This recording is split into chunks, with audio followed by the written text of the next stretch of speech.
closer to kickoff in Buffalo between the Bills and Jaguars. Today's game is being broadcast in Spanish where available using the SAP button on your television. Great crowd in Buffalo. We'll have the kickoff when we come back. You're watching the NFL on CBS.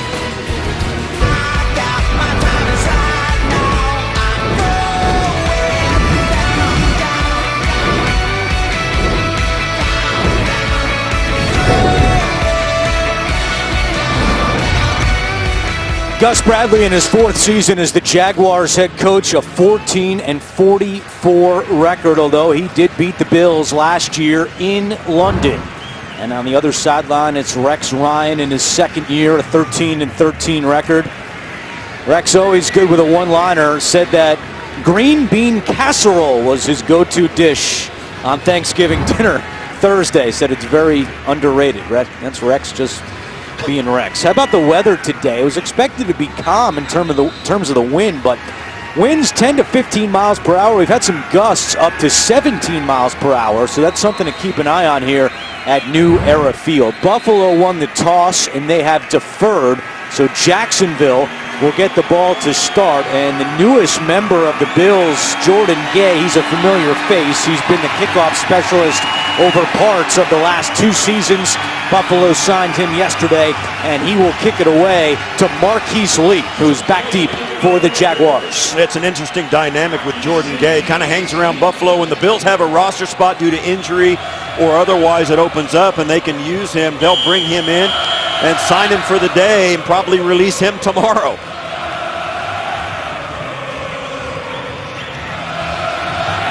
Underway in Buffalo, week 12 of the NFL on CBS, and that's why Gay is on the team, a touchback. So Jacksonville will start at the 25-yard line. A look at Blake Bortles, who last week in the loss to Detroit threw 2 touchdowns, but also 2 interceptions, and not pretty on the road in his career, just 2-17 as a starter on the road. And last week was his 14th multi-interception game of his career.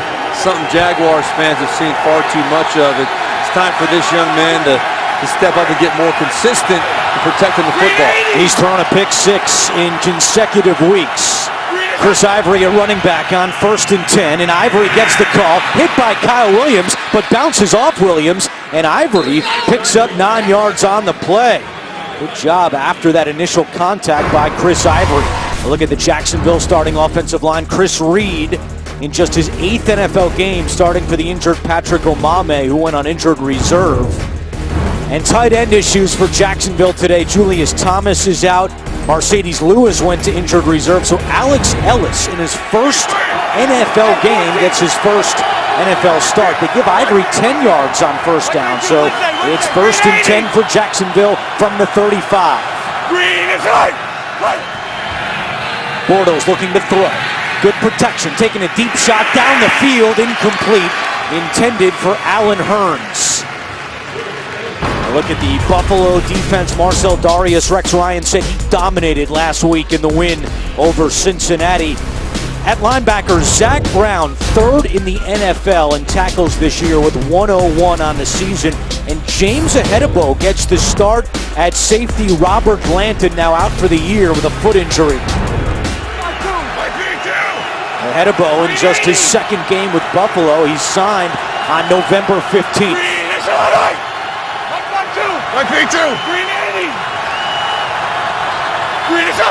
On 2nd and 10, it's Ivory trying the left side and not much to it.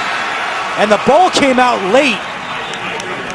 A.J. Cann fell on it. Chris Ivory's had a fumbling problem with 4 fumbles in his last 5 games. Yeah, it's been something they've seen far too much of. We had a couple times last week against the Lions putting the ball on the ground. Really hurt the Jaguars after they got a much-needed big turnover in that ball game. They couldn't cash in. Today, right there, making a very generous offering to the Buffalo Bills defense. He's got to protect that football. So it's 3rd down and 8. This season on 3rd and 7 or more, Jacksonville is just 17%. That's the worst mark in the NFL. Blake Bortles has thrown 9 interceptions on third down this season. No other two quarterbacks combined have thrown for 9 interceptions. With 5 on the play clock, Bortles takes the snap. Pressure coming. Bortles gets rid of it and completes it to Marquise Lee, who's thrown down by Ronald Darby, but that's good for a first down. This is one of the things that Blake Bortles brings to the table that excites people. He sets up in the pocket, feels a little bit of pressure. He's able to shuffle. He's a very athletic big man, moves well, and right there delivered a strike to Marquise Lee for a nice conversion. Shaq Lawson applied the pressure, but Bortles was able to get rid of it, and Jacksonville with a 1st and 10 from the 46-yard line. Back to Ivory. Ivory at midfield still going, and finally taken down by Lorenzo Alexander. Something to keep in mind, Jacksonville has not scored a touchdown on its opening drive in 24 consecutive games. That dates back to week 2 of last year against Miami. In fact, they have not scored any points on their opening drives this season. Arizona, the only other team without any points on their opening drive. You gonna do that? Right here. Yeah. Hey, Mike 52, Billy. Hey, 53. Wednesday, green 80. Green is right. Ivory. Not much doing on the left side again. We've seen Ivory have success going right, but not left. He loses 2 on the play. That was Zach Brown, number 53, that came into the backfield. You see him just knifing through right there, makes the initial contact. Zach Brown with 101 tackles already on the season coming into this game. The most active linebacker for the Buffalo Bills. 3rd down and 6 for Jacksonville from the Buffalo 49-yard line. 7th play of the drive. TJ Yeldon at running back. Bortles with Kyle Williams coming. Bortles steps up, fakes the throw, and keeps it himself. Bortles has a first down and more. Blockers in front, and Bortles slides down at the 21-yard line. A 28-yard gain for Blake Bortles. Well, that's one of the things that he can give you. A lot of teams talk about his athleticism. Not only does he step away from the sack by Lorenzo Alexander, Brown can't put a... Zach Brown misses him completely, and Bortles just lull him down the field. I mean, look at him. He's like he's out for a training run. And then he had another 10 or 15 yards to go, and he decides to slide. He had 2 blockers in front of him. I thought it was going to be a touchdown. And he ended up sliding at the 22. I mean, I thought he had a lot more room that he could have gotten on that run, but it's still a great play. With 1 on the play clock, he takes the snap, hands it off to Ivory, who cuts back at the 15. Ivory inside the 10-yard line. A gain of 14 for Chris Ivory. Well, the Jaguars are coming out playing some good football right now. We've seen this situation before. We had them in Chicago several weeks back where they got down this deep into the red zone, and there was an interception by Blake Bortles. So nothing is a given with the Jaguars. They still, until they get points on the board, nothing's a guarantee. 1st and goal for Jacksonville. Ivory bottled up and thrown down. Yeah, that's what happens when you play this Bills defense. This is one of the things they do very well. We've seen him miss a couple of tackles in the backfield, but Duzable and also Marcel Darius, watch as he just stays with it. When you hesitate in the backfield with this Bills defensive line, very quickly one of those guys is going to come free. Marcel Darius, Kyle Williams, and Leger Duzable on that play. As soon as Ivory stuck his foot in the ground, had nowhere to cut, that play was doomed. Will the streak end? Jacksonville looking for an opening drive touchdown for the first time since week 2 of last year. Bortles running left. Nowhere to go, keeping himself at the 5 and knocked out of bounds around the 3-yard line. It was Duzable again on the hit. It will be 3rd and goal. Well, this is dangerous for Bortles. Remember, he had the right shoulder injury coming out of the Detroit Lions game. Look at this right there, gets hit almost right on that right shoulder. He did a good job avoiding the contact at the end, but he's got to be careful where he sticks that right shoulder if he wants to last this football game. You know the Buffalo Bills know that shoulder's an area of weakness. Bortles has 18 touchdown passes this year. 10 have been in goal-to-go situations. 3 on the play clock, and Bortles has to take a timeout. With 8:26 to go in the first quarter, Jacksonville has to use a timeout. That's okay. That's a smart move. You don't want it. This is too big a play for the Jacksonville Jaguars. They need to come out of this with a touchdown instead of rushing up there. This is a very young offense. Good decision to take a timeout right there. One of the things about this game that comes to mind is that Nathaniel Hackett, the offensive coordinator of Jacksonville, spent some time here in Buffalo, played against Rex Ryan defenses when he was in New York. He has a lot of experience against Rex Ryan and how he calls defenses, and they've had put together a very nice opening drive here in Buffalo, a place where Hackett actually called plays as well for the Bills. 3rd and goal. Bortles, end zone, and it's broken up. Incomplete, and it's 4th down. Now there's a flag in the end zone, and Bortles threw it and immediately called for a flag, and the officials obliged him. Tony Correnti is today's referee. 13th pass batted down, thrown by Blake Bortles this year. That's been a big issue for the quarterback. Prior to the pass being thrown, holding, defense number 30.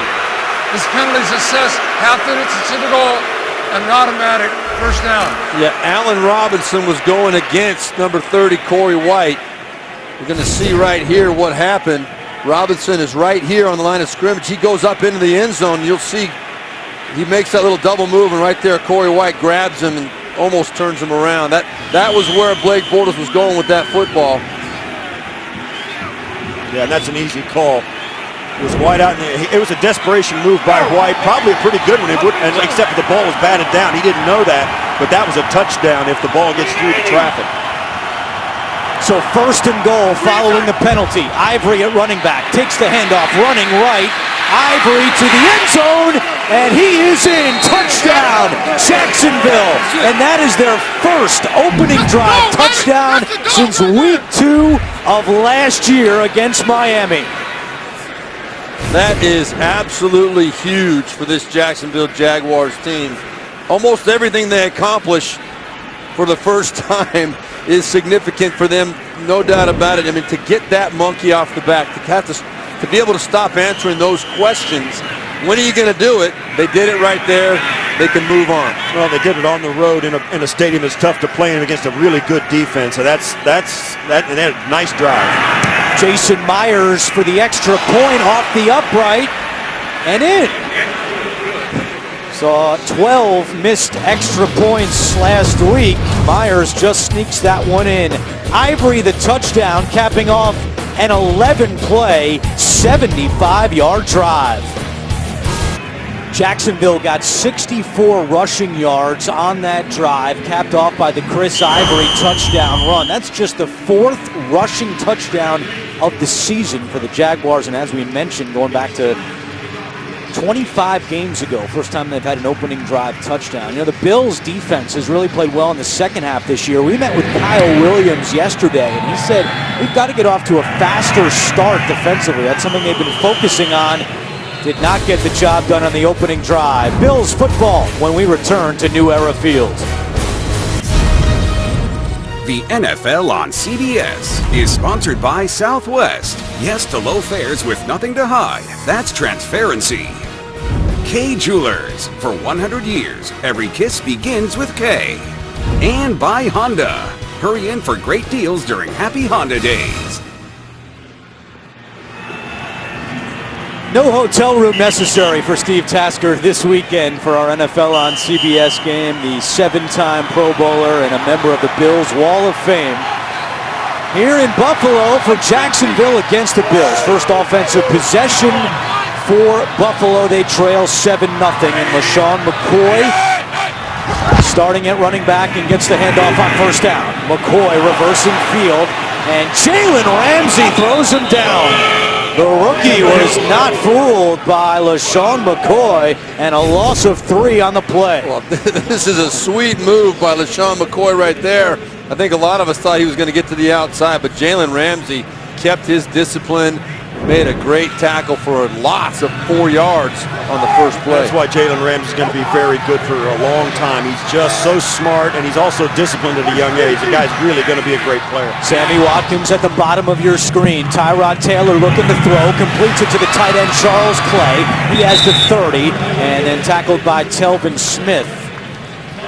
It'll be third down for Buffalo. Tyrod Taylor, last in the NFL in average passing yards per game this season, but he has the most rushing yards of any quarterback in the league with 401. Yeah, this is the #1 ranked rush offense in the NFL, but conversely, the number 32 ranked pass offense in the NFL. Sammy Watkins not on the field for this third down and 4. Walter Powell comes in. Taylor out of the shotgun. Good protection. Plenty of time to throw. Taylor with Puslesny coming now, and Ngakoue, Malik Jackson. Taylor gets away from all of them, and he tries to get the first down, but he's out of bounds, short of the marker. I think you called out every single player on the Jacksonville Jaguars defense right there, Andrew. Good job. Yeah, it ends up being a yard loss or a yard and a half loss. They're going to have to punt this football away, and you see the issues. Sammy Watkins not on the field on that 3rd and 3, just trying to keep his play count down, and it ends up, Tyrod Taylor, you can make a lot of guys miss, but when you run backwards and they've got good pursuit, that's a hard first down to make. So on 4th down, Colton Schmidt comes in to punt. Rashad Green, the return man, and he muffs it. Still kicking around, and he falls on it at the 20. Jaguars have made critical mistakes in 5 straight games on special teams, nearly another one there. Before the game, and in conjunction with the NFL Salute to Service Initiative, the family of former Bills player Bob Kelsu was presented with a commemorative game ball. Kelsu was the Bills Rookie of the Year in 1968 and then enlisted in the United States Army. He was killed in combat in July of 1970, the only professional football player killed in Vietnam. Our crew had a chance to meet Kelsu's family yesterday at One Bills Drive. They were so excited to be here from Oklahoma, and a very stirring pregame tribute here at New Era Field. First down for Jacksonville, and Chris Ivory with a flag down gets to the 24-yard line. Ronald Darby on the tackle, but we await the call from Tony Correnti. Offside, defense number 95 lined up in the neutral zone. It'll be a 5-yard penalty and repeat first down. Penalty on Kyle Williams. For every point scored during the NFL's 32 Salute to Service games, the league will donate $1,000 to its military nonprofit partners, including the Pat Tillman Foundation, USO, and Wounded Warrior Project. To join the salute and learn more, visit NFL.com/salute. 6:15 to go in a fast-moving first quarter. It's 1st and 5 for the Jaguars. Bortles chased out by Kyle Williams. Bortles on the move again. He'll keep it himself and gets out of bounds right around the first down marker. Unbelievable pass protection by the Jacksonville Jaguars on that play. This Buffalo Bills front 7, specifically the front 4, the best sack defense in the NFL with 31 sacks on the season. Look at the time he's got to look all over the field, then does a nice job realizing coverage is down the field. Going to tuck it and go and get what I can get. 2nd down and 1. That was an area Rex Ryan told us yesterday he was concerned about Bortles' ability to scramble, and he's shown that here in the first quarter. Ivory, and Chris Ivory has a Jacksonville first down.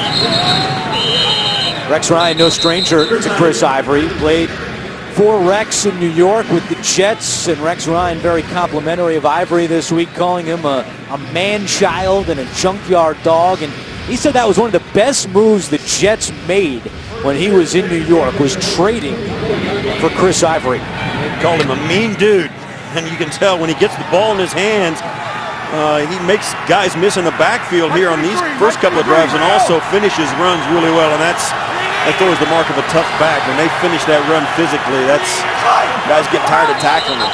Movement on the line, and Jacksonville jumps. Offense, number 64, 5-yard penalty, and remains first down.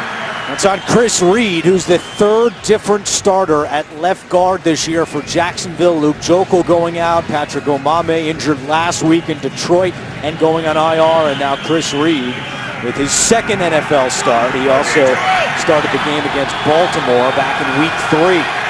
So 1st and 15 following the Jacksonville penalty.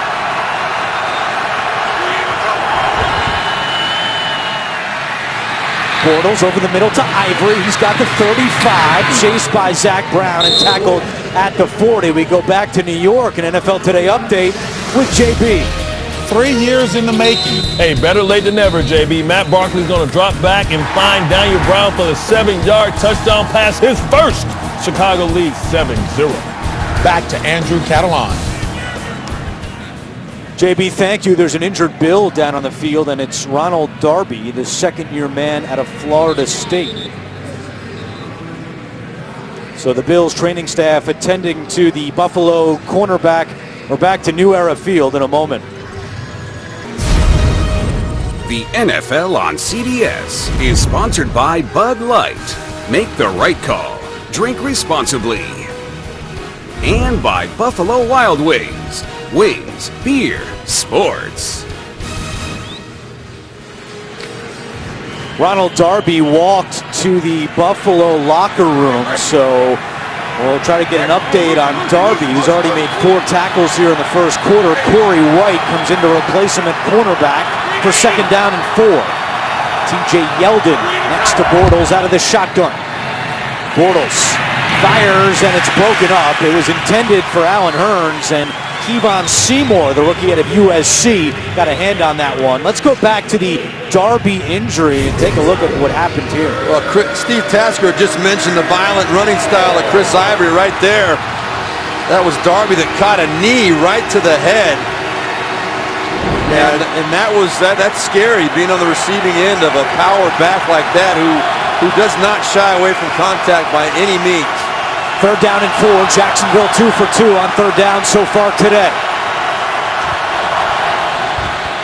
Alexander coming with pressure. Bortles gets rid of it to Hurns, who drops it. Allen Hurns was wide open, and that's his 6th drop of the season. Well, Hurns has been a guy up until this year that was really the number 2 weapon in the Jacksonville passing game, but with the emergence of Marquise Lee, he's kind of been a little bit forgotten. And that's not going to help his cause. I mean, Blake Bortles, you need somebody to help you out. You got a quarterback that's trying to get better. He makes the right move, makes the right throw, makes the right read, and the guy drops it. That's completely frustrating for a Jacksonville team who look to be getting off to maybe their best start of the season. Brandon Tate back deep to return the punt of Brad Nortman. Tate at the 16. Trying to get to the edge, nowhere to go, and Tate is taken down at the 17-yard line. Good job special teams-wise by the Jaguars. Just a 1-yard return. Get the CBS Sports app for inside access to breaking news and expert analysis of your favorite team. It has everything you need. Download the CBS Sports app today. Second possession for the Buffalo Bills. They went 3 and out on their opening drive. They start this one on the ground with LaShawn McCoy. Once again, Sammy Watkins was not out for 1st down. He's coming in now for 2nd down, but the Bills without 2 of their big wide receiving threats today. Robert Woods has been out all week. He had a knee injury last week in Cincinnati. And Percy Harvin, experiencing migraines this week, did not practice Thursday or Friday and not good enough to go today. So Harvin is inactive as well. See Watkins at the bottom of your screen on 2nd down. Taylor with pressure coming. And that one is incomplete off the hand of Charles Clay. 3rd down and 7 for Buffalo. Meanwhile, an injury update. Ronald Darby is being evaluated for a concussion in the Buffalo locker room. And you can see here as the Bills run Jonathan Williams into the backfield, take Clay off the field. They got 4 wide receivers on the field right now with Goodwin and Watkins. This is definitely a throwing down, but if they can't run the football effectively, the Bills really are in a hole they can't dig out of. 3rd down and 7. Pressure coming. Taylor is hit, and he is sacked. taken down by Yannick Ngakoue, the rookie, with his 6th sack of the season. Ngakoue just doing a super job. The 3rd-round draft choice this year out of Maryland. Just comes around the edge, beats the left tackle, Cordy Glenn. Tyrod Taylor didn't have a chance there. Ngakoue leads all rookies in sacks, and that's the 2nd straight 3-and-out by the Buffalo offense. Colton Schmidt back out to punt with Rashad Green, who muffed the first one. Awaiting this kick at the 30. Muffs another. Picks it up and on the run to the 40. Green is out of bounds. 2 dropped punts by Rashad Green. Lucky to get away with both of them. Wednesday on Survivor, a special advantage comes into play for the first time ever. See how it can change the game Wednesday at 8/7 Central, only CBS. A familiar face in Buffalo on the Jacksonville sideline, former head coach Doug Marrone, who led the Bills in 2013 and 2014, is now the assistant head coach and offensive line coach of the Jaguars. You know that Marrone walked away from Buffalo, opted out of his contract after 2014, did not land another head coaching job, and now in his 2nd season with Jacksonville. 2:29 to go, first quarter, and the Jaguars lead 7-0. They give it to Marquise Lee, and Lee out of bounds. Rex Ryan said he hoped it was a miserable day for Doug Marrone, and you also remember when Rex was hired, he kind of insinuated that Marrone walked out on the fan base in Buffalo. Yeah, I mean, Steve Tasker, you would know better living here in town, but I've never seen an example of a coach that walked out on his contract. I've never heard of it. And people in Buffalo, or the thought here in Buffalo for the fans, I think, got the sense that, hey, if he doesn't want to be here, we don't want him. And they're happy with where they're at. Ivory on 2nd down has some room into Buffalo territory with a Jaguars 1st down. Let's go back to New York, an NFL Today update with JB and Bart Scott. Bart, what a 1-2 combination. Yeah, that one. Henry is 2. Watch him bend it like Beckham as he winds it back to the open side for the 12-yard run. All knotted up. 7-all. Andrew, Steve, and Steve. All right, guys, thank you very much. 1:35 to go, first quarter here in Buffalo, and Ivory had to slowly hobble off the field after that last run. So TJ Yeldon, who was questionable today with a right ankle sprain, is into the game. They worked out Yeldon pregame, and the play clock was at 0 there. I don't think anybody saw it. Give it to Yeldon, who bounces his way inside the 45-yard line. Kyle Williams on the tackle, and some on the Bills sideline are saying, what happened to delay of game? Let's take another look and see the clock. And what happens, the official, and that's not even close. Yeah, a couple of seconds. You saw Doozable, bottom of your screen, pointing out to the referee that the clock had expired. That's the responsibility of the back judge. That's one of his primary pre-snap responsibilities, is to watch that clock. Final 40 seconds of the first quarter. They fake it to Lee. Screen pass incomplete. Yeldon the intended target, and it was Shaq Lawson bringing the heat for the Buffalo defense. Yeah, you talk about Shaq Lawson, the 1st-round draft pick, who had shoulder surgery just before training camp, was out for a long time of this season. Asked Rex Ryan about him. He said he is everything we hoped he would be. And what am I going to do? I got Lorenzo Alexander with 10 sacks. I can't bench a guy who's leading the NFL in sacks to put Shaq Lawson on the field, but make no mistake, Shaq Lawson is a 1st-round draft pick, and he's got that kind of talent. And now in the second half of the season, when the Bills need guys to step up, he's in the perfect position to help them. Play clock winding down again with 1. Bortles takes it on 3rd and 6. In trouble, and he's going down. Marcel Darius gets back there for Buffalo. A little pushing and shoving afterward, but the Buffalo defense will force a punt. Yeah, Marcel Darius is one of the most difficult interior defensive linemen, most disruptive interior defensive linemen in the NFL.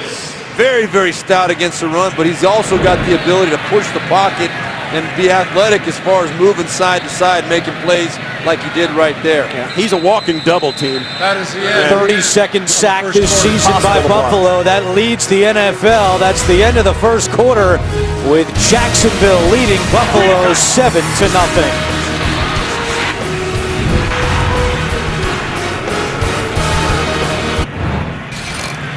Breezy day in Buffalo started the second quarter. Jacksonville punting with the wing here. Brad Dortmund booting it away to Brandon Tate. Drifts over, lets it go, bounces at the 6 and out of bounds.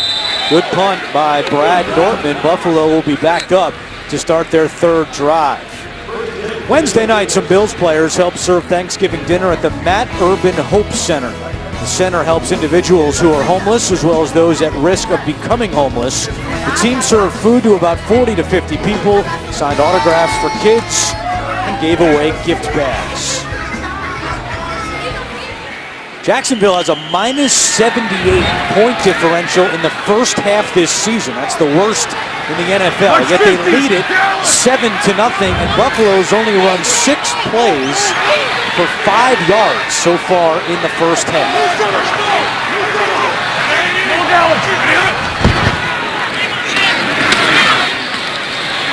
On first down, Buffalo running, and again, Jacksonville crashing down with Telvin Smith on the tackle. A couple of injury updates.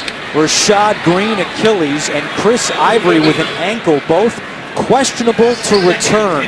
Actually, a hamstring for Ivory, both questionable to return. That's what it looked like for Ivory. But what you're seeing here right now, though, is Anthony Lynn, the offensive coordinator for the Buffalo Bills, told us that he felt that they could overpower the Jaguars from a physical run right at him point of view.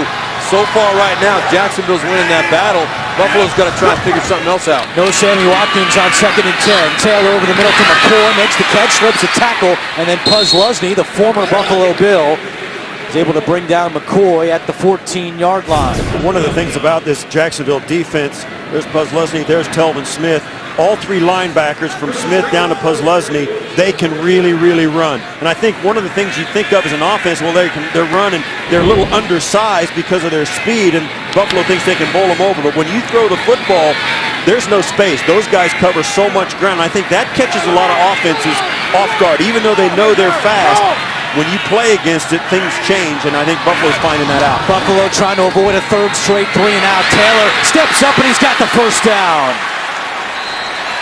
Pocket was collapsing. Great awareness by Tyrod Taylor. That's the first down today by the Bills. That's the #1 rushing quarterback in the NFL this year, over 400 yards. You got to be careful, though. Last week against the Cincinnati Bengals, this style of run that he does, he falls forward every time. He takes a lot of shots, and over the course of an NFL season, that does take a toll on a quarterback's body. A gain of 6 for Tyrod Taylor. First down and 10 for the Bills.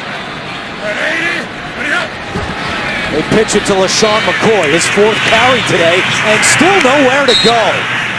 Paul Puz Lusney leading the charge, a loss of 2 on the play.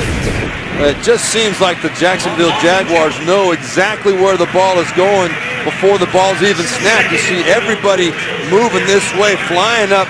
They're almost daring Tyrod Taylor and this Buffalo Bills offense to throw the ball on first down. I think one thing you can count on seeing now, since they're pursuing so hard to the football, I mean, all you got, try a play-action pass where you fake the handoff, send somebody deep. You've got to get Jacksonville to start playing the run honest instead of stacking it.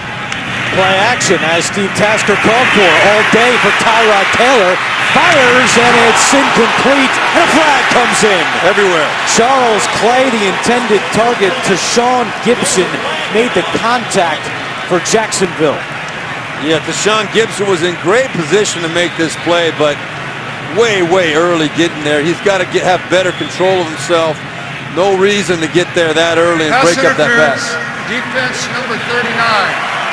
The ball being placed at the spot of the foul, automatic, First down. He really didn't need to. I mean, he just didn't believe he was going to make that play. If Gibson just comes in and goes for the football, he's easily there in time. But defensive backs know that if he doesn't, it could turn into a touchdown. They always get that desperation grab. In this case, he was there so early, that grab made the difference. Bils had 16 yards of offense. That penalty was 22 yards, but more issues for LaShawn McCoy.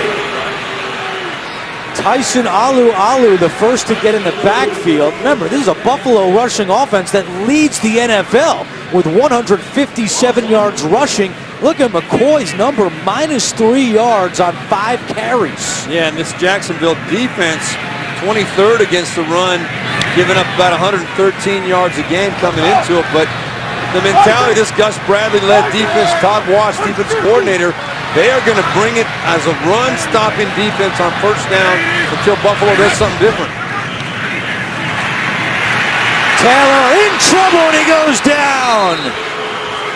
Some boos from the fans here in Buffalo. Malik Jackson celebrating. If the sack is given to Jackson, he'd have 3.5 on the air. Yeah, and this pocket just plain collapses coming off the end. Malik Jackson, there's no question, that's his sack. And man, he got off the edge. Tyrod Taylor gets up a little bit gimpy. The Jacksonville Jaguars, you can tell, their story is this. LaShawn McCoy's not going to beat us running the football. And if Tyrod Taylor can throw it and beat us with our pass rush, good luck. Third sack today by the Jacksonville defense. It sets up 3rd and 17. And before the snap, a false start against the Bills. Both tackles jump back. False start. Offense, number 79.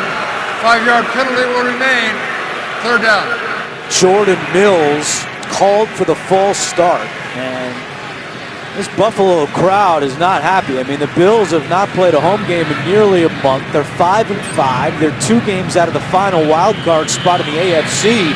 And they have sleptwalked through this first half. Yeah, they've been playing some really good football. A lot of people felt they should have won the game in Seattle week 9, 2 games ago for them. And they have been playing good, solid football today, though obviously not ready to play. 3rd and a mile. Taylor chased out by Ngakwe, and he throws it away. Great pursuit again by the rookie.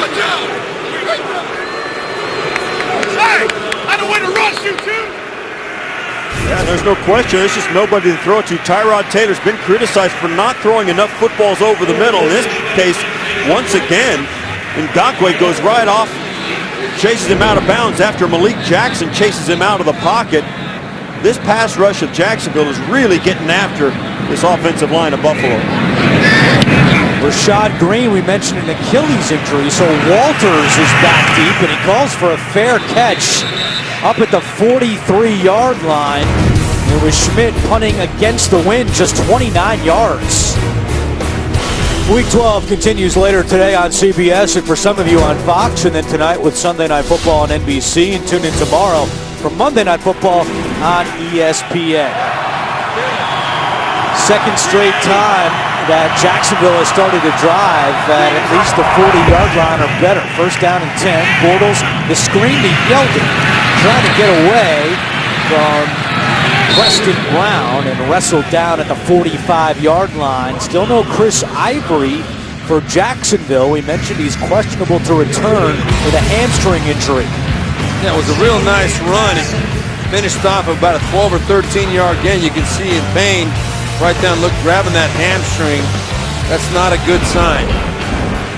So Ivory trying to stay loose over on the Jacksonville sideline, and the problem is that TJ Yeldon, most people, including Gus Bradley, weren't even sure last night if he was going to be able to play because of a right ankle sprain, so he's not 100% either, but he's at running back, and he gets the call on 2nd and 7, and Darius was the first to get back there for the Buffalo defense. It's 3rd down.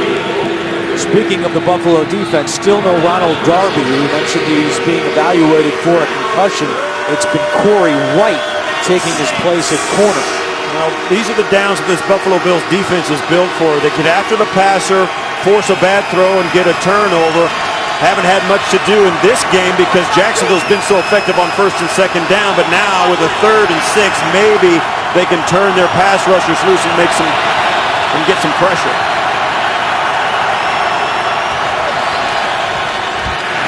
Bortles sings one. It's caught by Neil Sterling. And he is marked down right at the chinks. Just the second career catch for Sterling. We'll see where they spot it. I think it's going to be a first down. They got to measure it. They got to measure it. Sure. I think he's going to get this by the point of the football. Timeout on the field for a measurement. Okay. It was Zach Brown on the coverage. Again, Jacksonville in a major dilemma in terms of tight ends. Mercedes Lewis, injured last week, was placed on injured reserve. He's out for the year. And Julius Thomas not able to play today because of back injury. So 3 very inexperienced tight ends for the Jaguars offense, including Sterling, who just made that catch. And they've got the first down. I mean, you've got tight ends for Jacksonville and Gus Bradley. Alex Ellis got his first snap as a professional football player. He's a guy that started out as a walk-on at Tennessee and ends up now getting a start in the NFL. And Sterling was a wide receiver until this season when they moved him to tight end. And now Rex Ryan has thrown a challenge flag. He thinks he might have bobbled that catch and touched the ground when he didn't have control. Buffalo is challenging the ruling on the field of progress as related to a first down. Oh, okay. Challenge the spot. Challenging the spot with 8:36 to go in the first half. Bills trail 7-0.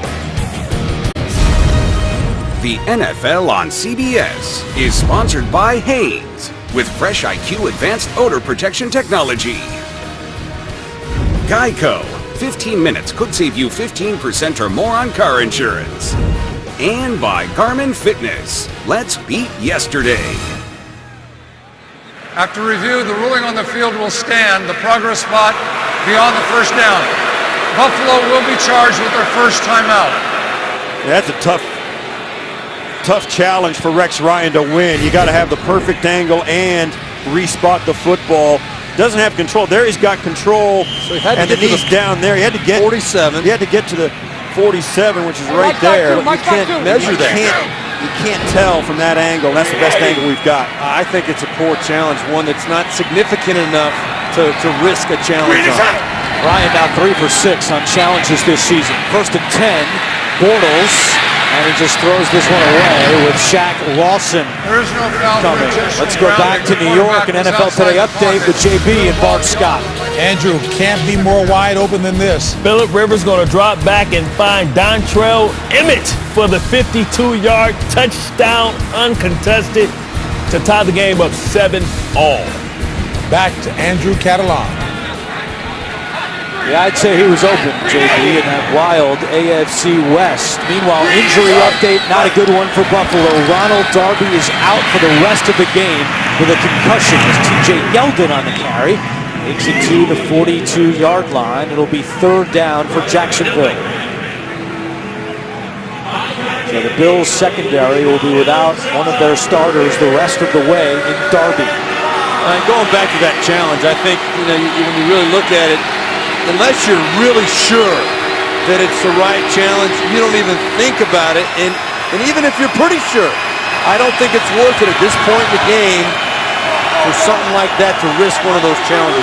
Denard Robinson is at running back for Jacksonville. It's third down and 5. Bortles taking a shot for Allen Robinson, comes back and makes the catch. Was he inbounds? Yes, he was. First down for the Jaguars. A great catch by Robinson to go up and get that one. Well, it's going to be a battle for the ball as he goes down this sideline. Does he get both feet? And that's really the only question. White doesn't think he did, and Rex Ryan just threw the flag. Threw his flag right away. They just showed it on the big screen, and sure enough, Robinson's left heel came down on the line. And so now Rex is out of challenges. This is a pretty good challenge. This is a good challenge. Buffalo is challenging the ruling on the field of a completed pass. They showed the replay on the big board here at New Era Field, and Rex immediately threw out the red flag. 7:32 to go in the second quarter, and Rex Ryan has challenged that last play. Allen Robinson was given credit for a catch and a Jaguars first down. And here comes Tony Correnti. After review, the receiver's second foot was out of bounds. It is an incomplete pass. It will be Jacksonville's ball. Fourth down and 5 to gain at the 42-yard line. Yeah, not much The question game about clock it. operator, please reset the game clock to 7:38. 7:38. Thank you. Buffalo will not be charged with a timeout. However, that was their second challenge, and they are now out of challenges. So you can see clearly that left foot was out of bounds. But again, it magnifies, I think, the misuse of the first challenge for Rex Ryan. He's out now for the rest of the game. He's got no more in his pocket. So Brad Nortman to punt on 4th and 5. Tate awaiting the kick inside his own 10, lets it bounce, and this one goes into the end zone for a touchback. Buffalo will get the ball at the 20 with 7:30 to go. Just 9 yards of offense today for the Bills. Tonight, can Alzheimer's be prevented? A groundbreaking study and the unlikely place 60 Minutes went to find it. That's tonight only, CBS. Well, here's the thing with this Buffalo Bills offense. Now, they're averaging 5.3 yards per carry on the season coming into this game. They've been so successful. They have not been stopped running the football. So today, they're in uncomfortable territory. Watkins at the top of your screen. Tyrod Taylor looking to throw. And Watkins' direction comes back, and he's got it. His first catch since week 2 against the Jets, and he gets a big ovation from the fans here in Buffalo. And Anthony Lynn, I think, coming out on first down, that's the right call. Come out and make a statement. Okay, we're going to throw the ball. You're going to single us up on the outside. We got guys that can make plays. Yeah, Jalen Ramsey keeping the cushion on Watkins. Watkins, yeah, he's really an elite receiver. He's a top 5 receiver when he's healthy. He proved it in the last half of last year. And Jalen Ramsey knows it. You got to turn your hips and respect the deep threat. A 12-yard pickup, the longest play today so far by the Bills. Taylor right back to Watkins, makes the catch, but immediately hit by Prince Amukamara. But again, the right adjustment by Anthony Lynn here and the Bills coaching staff. First down, you see the single coverage on the outside. All right, well, if that's how you're going to, you pick your poison. We now have some playmakers on the field. We'll throw the ball on first down, try and get you to play it more honestly against the run. There's the offensive coordinator, Anthony Lynn, replaced Greg Roman after week 2 when the Bills were 0-2, went on to win 4 straight, and now 5-5 overall. Second down and 4. McCoy. And again, nothing doing. Ball came out. Telvin Smith made the hit. They're saying that LaShawn McCoy was down. That was very close. Yeah, that was very close. He took a big hit. Telvin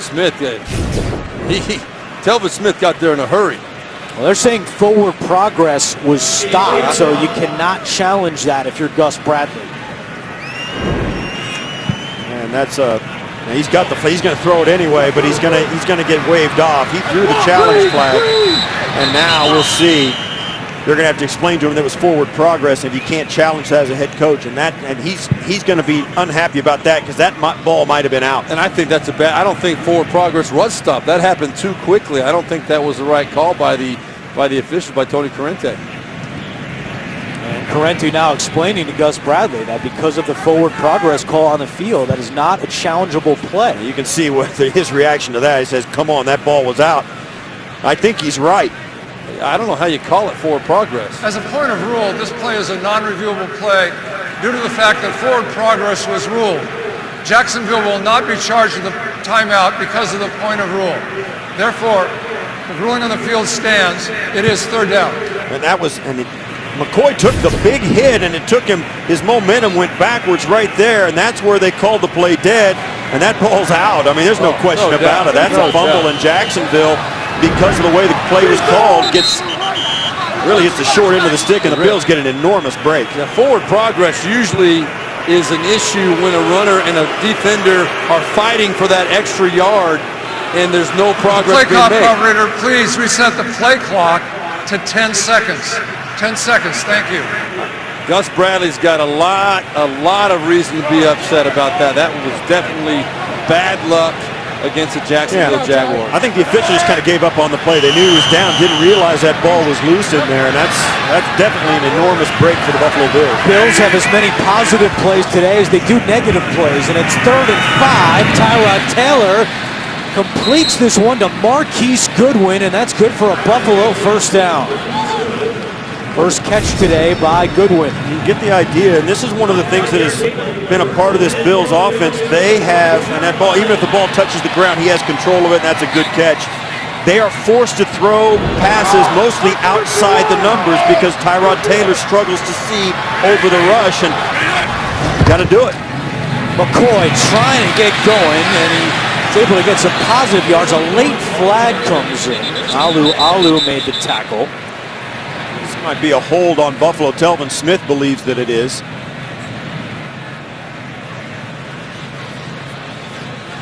Flag came from the secondary. Jacksonville indicating it is against the Bills. Holding, offense number 79. 10-yard penalty, repeat first down. Second penalty today against Jordan Mills. Jordan Mills right there. Yeah, he's got a good grip on Telvin Smith there. Last week, Mills alternated time at right tackle with Chantrell Henderson, but Henderson is inactive today. Rex Ryan told us it's a personal matter. There are reports that he could be suspended again, but nothing from the Bills in that regard.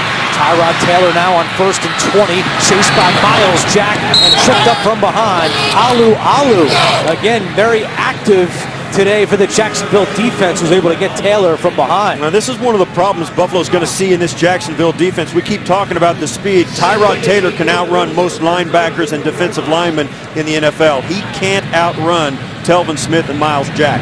They'll catch him. As fast as he is, as good a runner as he is, he will not get separation from them, and that puts a crinkle in what Buffalo usually depends on. We've seen Taylor run for a first down, but he's not going to be able to do that consistently. That goes as the 4th sack today for the Jaguars defense. Taylor on a run here and shoved out by Amukamara at the 42-yard line, so he gets back to the original line of scrimmage, but with 3:55 to go in the second quarter, it's 3rd and 10 for the Bills. Well, the bottom line is that the Buffalo Bills are going to have to start making yards, throwing the football, and this is a quarterback, Tyrod Taylor, who's only thrown for over 200 yards 4 times this year. They don't depend on the pass. He did have a big game a couple weeks ago, week 9 against Seattle Seahawks, threw for 285 yards. He does have the ability to do it. He's going to have to do it again today, I think. Watkins in the slot on 3rd and 10. Ngakoue coming with heat. Taylor throws, and it's incomplete. Off the hand of Jonathan Williams, and Rex Ryan sends out Colton Schmidt for the 4th time this half. Well, you mentioned Tyrod Taylor threw for 285 against Seattle. This Jacksonville defense is a carbon copy of the scheme and philosophy that Seattle employs. So you would think perhaps if that was the case, Tyrod Taylor would have another good day against a defense of this type. Not so today. The speed, I think, for Jacksonville is the difference. Walters again back deep for the 2nd straight time. Rashad Green, an Achilles injury, questionable to return.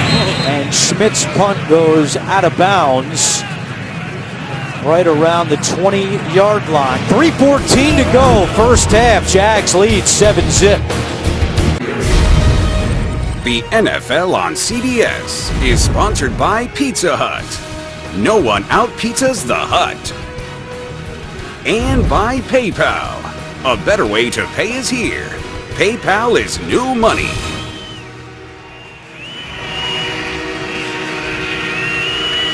Coming up on the Verizon Halftime Report, join JB, Tony, Bart Boomer, Coach Cower. They'll have all the latest NFL scores and highlights. It's all coming up on the Verizon Halftime Report. 3:14 to go, second quarter. Jaguars with the ball, a 7-0 lead. They have 2 timeouts remaining. It's Yeldon at running back on 1st and 10. Yeldon with the handoff, trying to reverse field, and he is tackled at the line of scrimmage. Corey Graham, Zach Brown, a host of others coming up to make that tackle. Yeah, this play was made by the interior defensive line. Yeldon went over to try to run off the left side. The defensive line just shifted over and absolutely stonewalled the offensive line. When Yeldon tried to cut back, the pursuit from the secondary snapped it off for a 2-yard loss.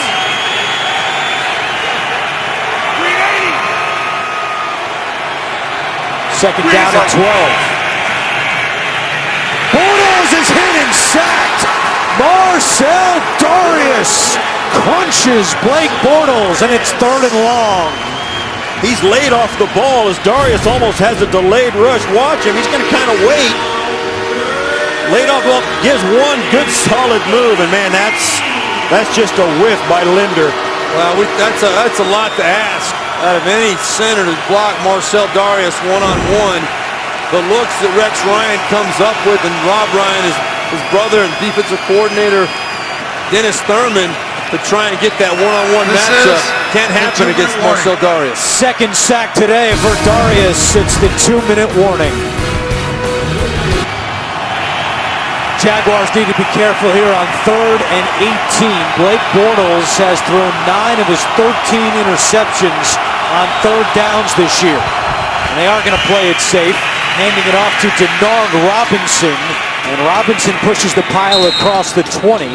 And Buffalo's defense gets the job done as the punter Brad Nortman comes out. This is their second. And the Bills call timeout with 1:53 to go. They have 1 remaining. On 4th down, Norman punting, got hit hard, and a flag comes out. Tate makes the catch at the 28. Tate up the middle, and he gets to the 45-yard line. Will this be roughing the kicker or running into the kicker? He's saying he's holding his hand up, the official, like it's a 5-yard. If that's the case, it would still be 4th Running down. into the kicker. Yeah. Defense. 5-yard penalty. Repeat. 4th down. What do you think, Steve Tasker? Was it running into, or is it roughing? I think it's running into. Yeah, he held up, and it was. That was Lorente McCray making contact with the punter Nortman.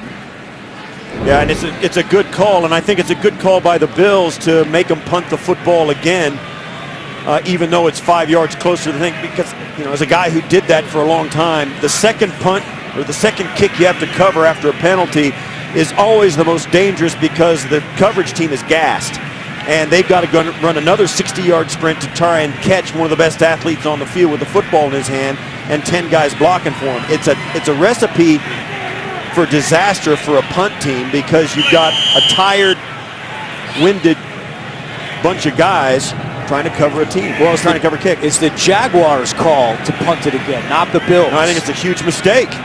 Although he did have a good return, I think you leave yourself open for all kinds of problems. Another flag comes in. Tate on a line drive punt from his own 30. Tate with plenty of room to run at midfield. Tate still going down the sideline. Brandon Tate is tripped up. We'll see what the flag is, but a big return for Brandon Tate.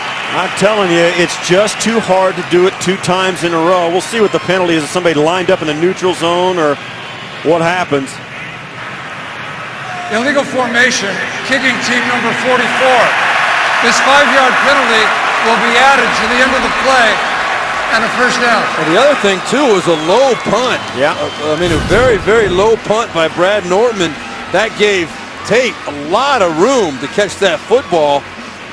And as you said, against a gassed punt coverage team for the Jacksonville Jaguars, that is a recipe for failure. Yeah, it's always a bad idea to have to punt it or kick it twice in a row, and to have it be your call and to do it, I think, is a huge mistake. Peyton Thompson may have saved a touchdown, a 43-yard return for Brandon Tate, and the Bills with golden field position and 1:24 to go. Tyrod Taylor looking to throw. Looking end zone for O'Leary, and it's incomplete. A little bit high. It was Jonathan Cyprien on the coverage. This is a throw that Tyrod Taylor has got to make. You got one-on-one coverage. Your tight end he's won. He had a half a step on Cyprien. No safety help in the middle of the field. You got to give him a chance to make that catch. That ball was high and behind the tight end. You got to put it on him, let him make a play.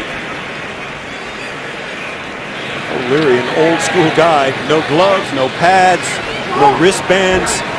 No catch. No catch. No touchdowns in his career either. He was open on that route. Taylor on second down. Swings it out to Brandon Tate. And Tate out of bounds. Delvin Smith caught him late, no flag. It will be third down with 1:11 to go. Don't forget, coming up, Verizon Halftime Report. Our guys back in New York will have all the latest scores and highlights Week 12 in the NFL. This Buffalo offense is the 7th-ranked red zone offense as far as scoring touchdowns. Going against a pretty good red zone defense, the number 9-ranked red zone defense in the Jacksonville Jaguars as far as giving up touchdowns. Third down and 2. LaShawn McCoy at running back next to Tyrod Taylor. Taylor looking to throw, and that one is caught, but Powell is smacked down by Amukamara. And we'll see where they mark it. This appears to be just short of a first down. Fantastic play. Timeout. Jacksonville. This is their second. A 30-second timeout. And Rex Ryan is sending out his kicker, Dan Carpenter, to attempt a field goal on 4th and a half yard. You like this call? You think the fake is a possibility here, Steve, in this situation with Rex Ryan 4th and a yard at max? At home, 4th and a yard? Yeah, maybe. I think also, and now they're going to send the offense back out. They're calling Carpenter back off after Jacksonville took the timeout. Rex Ryan changed his mind. Well, I think if you got the number 1 rushing team in the league, you got to tell your offensive line, hey, pick us up a yard if you want to be those guys. Jerome Felton, the big fullback, comes onto the field. And here they go. I mean, there's no secret here. This is going to be a run, or it could be a hard count. Yeah, keep that in mind. Last week, all the Jaguars fans know what happened on 4th down when Derek Marks jumped on the hard count. This year, Buffalo 6 for 10 on 4th downs. Jonathan Williams, the running back, Felton at fullback. They give it to Williams, and Williams has the first down and more. Inside the 10, first and goal for the Bills. Well, that's what a home crowd likes to see, and it's all fine and dandy when it works. But this offense really had no reason to think they were going to be able to all of a sudden get a 5-yard run on a 4th down when they have been absolutely stymied in their running game. Now, I get it. You're the number 1 rushing team. You want to make a statement, but yeah, his offensive line really came through for Rex Ryan. 25 seconds to go, 1 timeout for the Bills. Taylor pitches to McCoy at the 5, takes it in, touchdown Buffalo!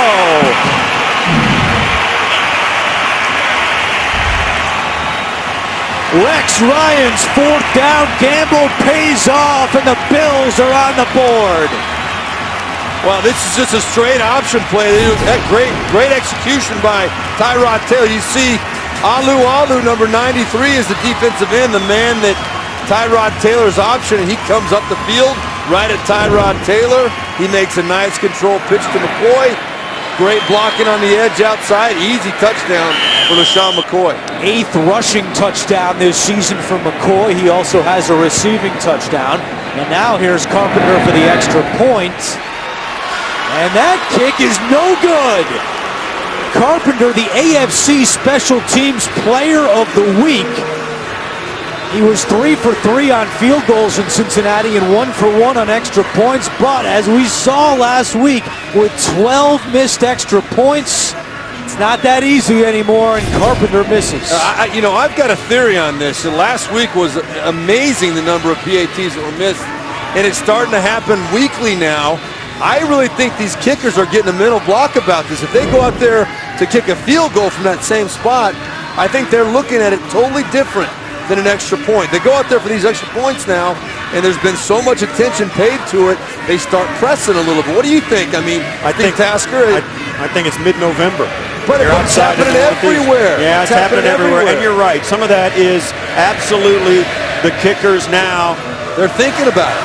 They're expected to make it, and it's a given for so long, and I think there's I think there's more repercussions for missing an extra point, even though it's a regular field goal now, than there are for missing field goals. I mean, extra point is 1 point, and the field goal is 3. That 1 point extra point is really, there's harsher consequences for missing that. They always come back to hunt you almost.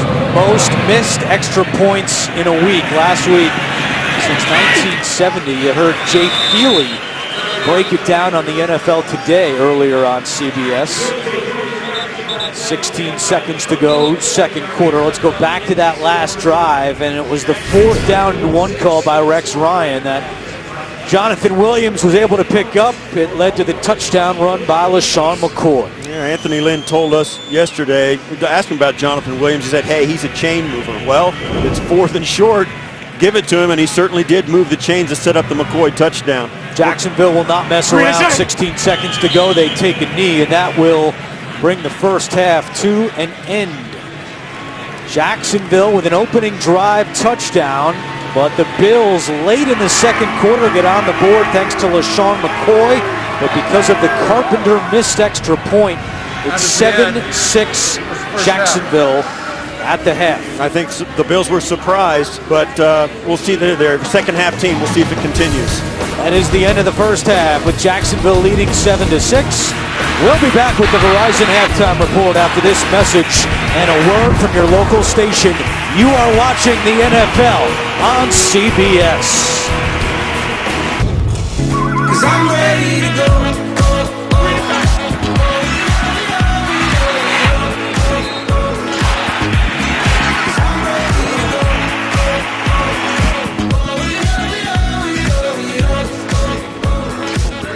One half in the books in Buffalo, and the Jaguars have a 7-6 lead on the Bills. Back in the booth with Steve Berlon and Steve Tasker.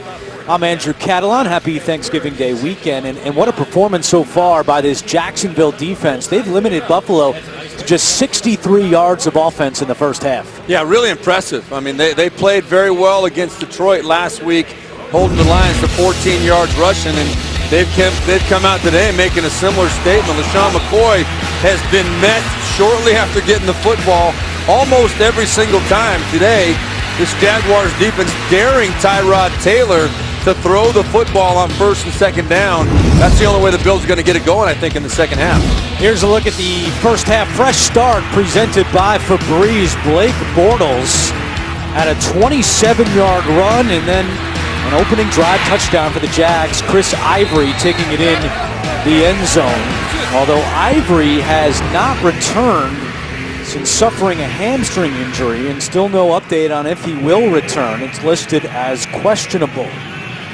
Yeah, no question about the Buffalo Bills need to make some adjustments. The Jaguars have done an outstanding job of focusing on LaShawn McCoy and making sure that the Bills' biggest and most consistent weapon is not going to beat them. They did a great job of that in the first half. Forget about that touchdown.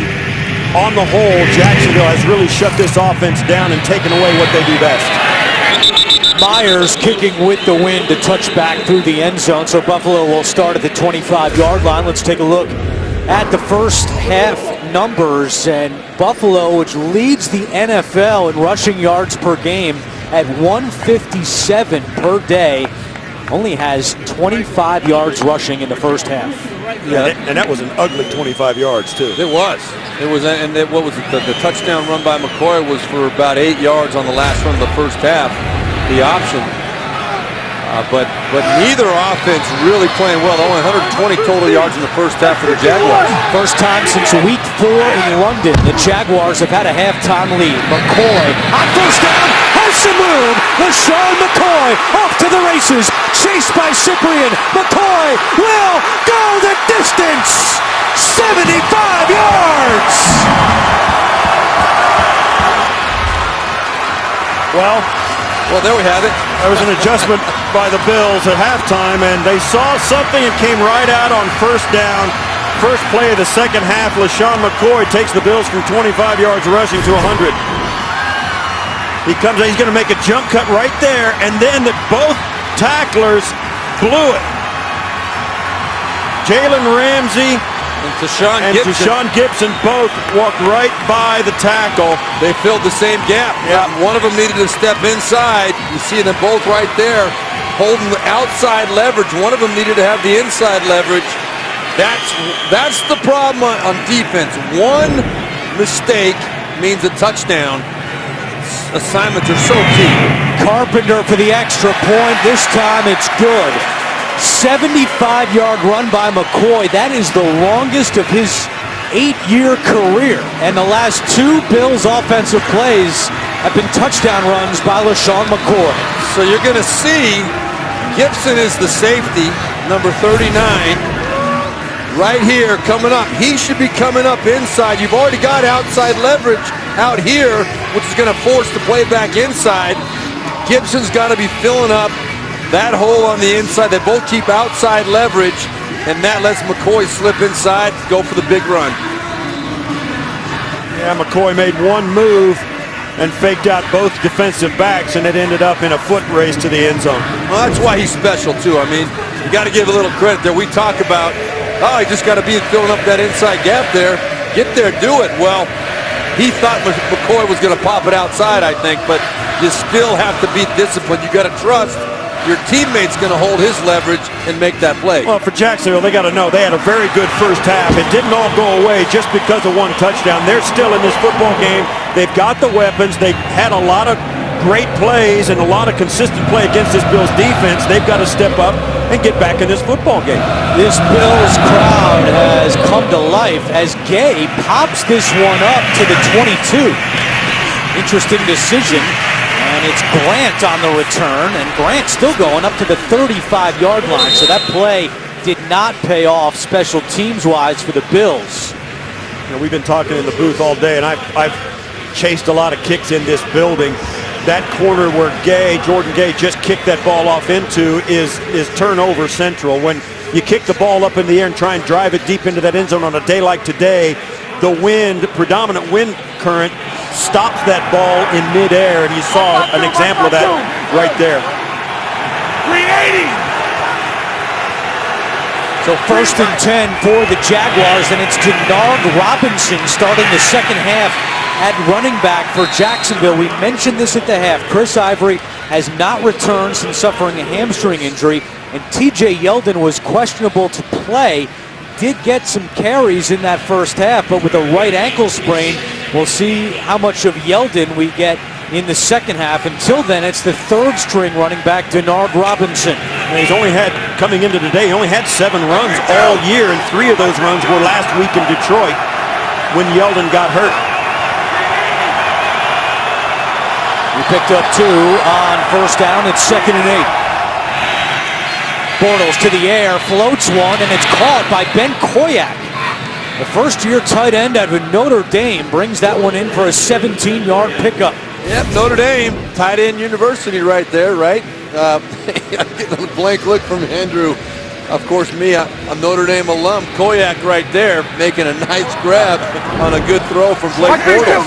Not a very winning university this year. No, I should keep quiet, I think. We do have some nice tight ends. First down in Buffalo territory, Robinson, and gets a couple more yards. Interestingly, Denard Robinson played quarterback for the scout team this week. He was simulating Tyrod Taylor at Jacksonville practice, and Gus Bradley said, what a great look Denard gave us in trying to prepare for Tyrod Taylor. Absolutely. Denard Robinson did one of the most difficult things there is to do. He switched positions from quarterback to running back, and it helped him in his transition, but then it also, it sets him up for some success. He's covering kicks for Jacksonville. Just a really good football player that has made his way in this league very well. 2nd down and 8. Robinson again up the middle, tripped up by Jerry Hughes. It will be 3rd down for the Jaguars.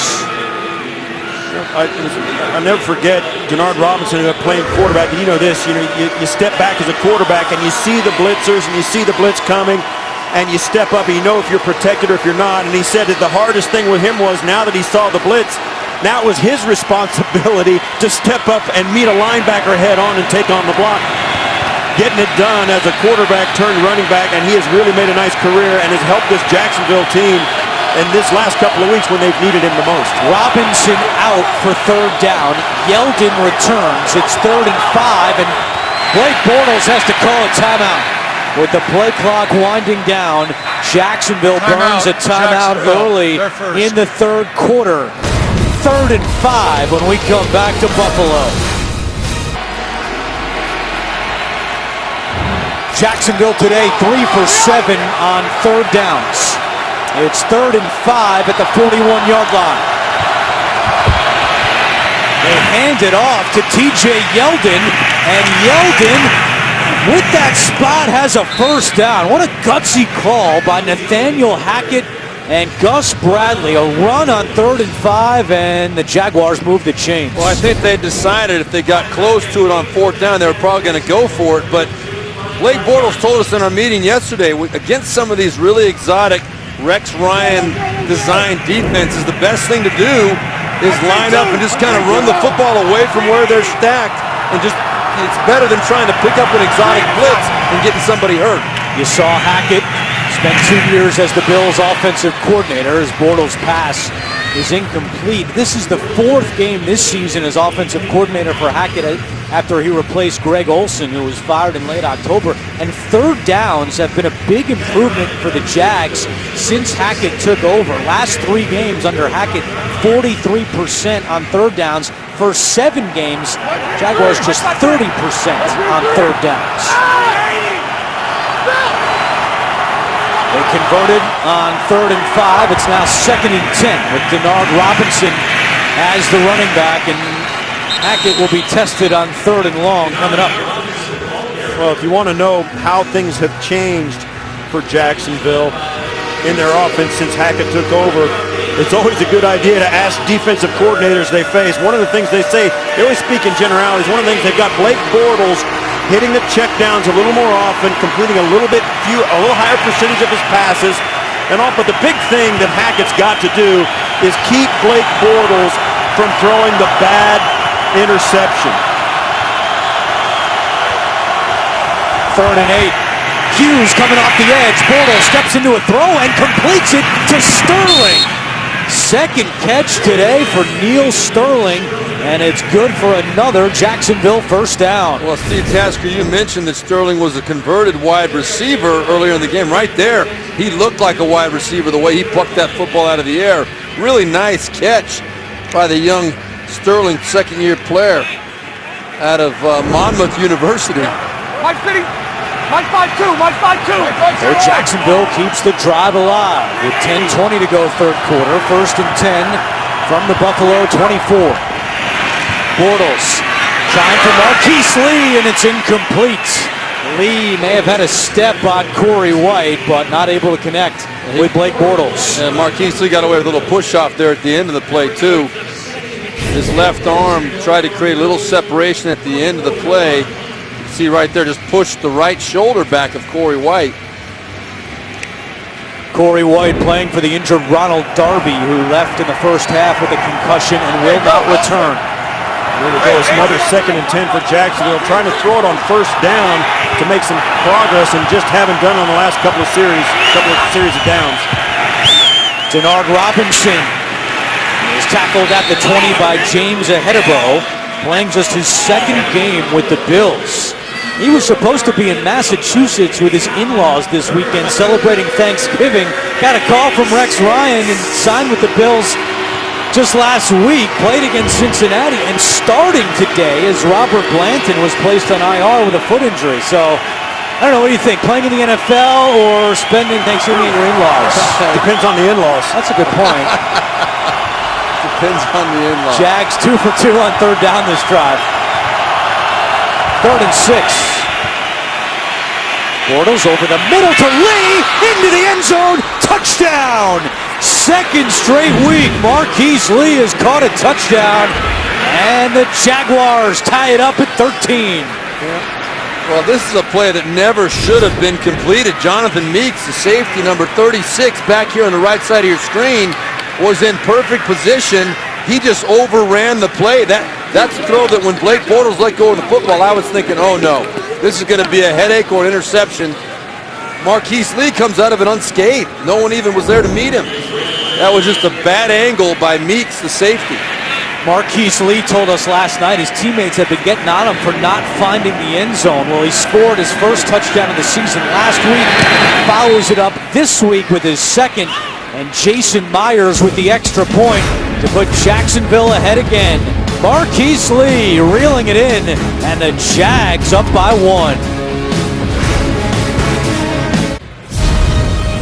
The NFL on CBS is sponsored by Southwest. Yes to low fares with nothing to hide. That's transparency. McDonald's. I'm loving it.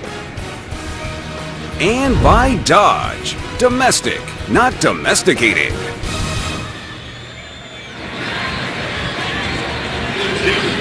Good football weather in Buffalo today as we welcome you back to New Era Field. An 11-play, 65-yard drive by the Jaguars. Marquise Lee, first 32 games of his career, 2 receiving touchdowns.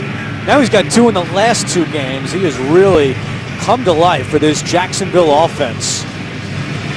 Rex Ryan said that when he was with the Jets, they tried to trade up in the draft to get Marquise Lee. Were not able to do it before the Jags took him early in the second round. Buffalo football when we return. I want you to keep your eye right here on safety Jonathan Meeks. Here is Allen Robinson right here, second in. He's going to run up the field right down the middle of the field.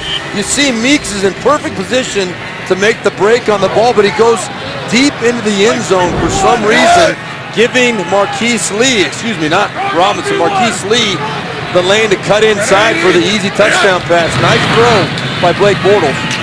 LaShawn McCoy with a pitch on 1st and 10. Goes a little bit better for the Jaguars defense than the first carry this half for McCoy. Malik Jackson makes the tackle. It'll be second down. One of the things that Buffalo Bills trying to do is to get the Jacksonville defense running one direction and come back the other. You saw McCoy pivot, reverse pivot out, fake the pitch to the right side and then pitch it back to the left, trying to get that Jacksonville defense and negate that speed that gave him so many problems in the first half. You saw those numbers. The Buffalo offense has come to life after a sluggish start here against Jacksonville. Tyrod Taylor pulls it down, will keep it himself, trying to get out of bounds, and Jonathan Cyprien helps him get out of bounds. A big hit on Taylor, who took a number of shots last week against the Cincinnati Bengals. He had some soreness in his right shoulder this week. He told us yesterday he was okay, but definitely took a couple of hard shots. Well, this is Tyrod Taylor bringing it on himself right. This is a clean hit by Jonathan Cyprien. Tyrod Taylor does not need to be taking that hit. He should be getting down or getting out of bounds before putting himself in potential peril like he is right there. Potential peril. Yes. True. If you think you're a quarterback, they're going to let it take it easy on you? Are you kidding? They're going to hit him. Everybody wants a piece of the quarterback. 3rd down and 3. Taylor, good protection. Now chased out by Fowler and Jackson, and Jackson gets there. Terrific closing speed by Malik Jackson. This is an amazing play by Malik Jackson. You're going to see him. He's number 90. He actually drops back into pass coverage. You can't even see him right now, but as soon as Taylor tucks it out of nowhere, here comes Malik Jackson and just runs him down in the open field. Spectacular play by the defensive lineman. 5th sack today by the Jaguars defense, and Colton Schmidt comes out to punt with Walters, the return man. Walters, and that one goes out of bounds with 7:11 to go in the 3rd quarter. Jaguars defense holds. They still lead by 1.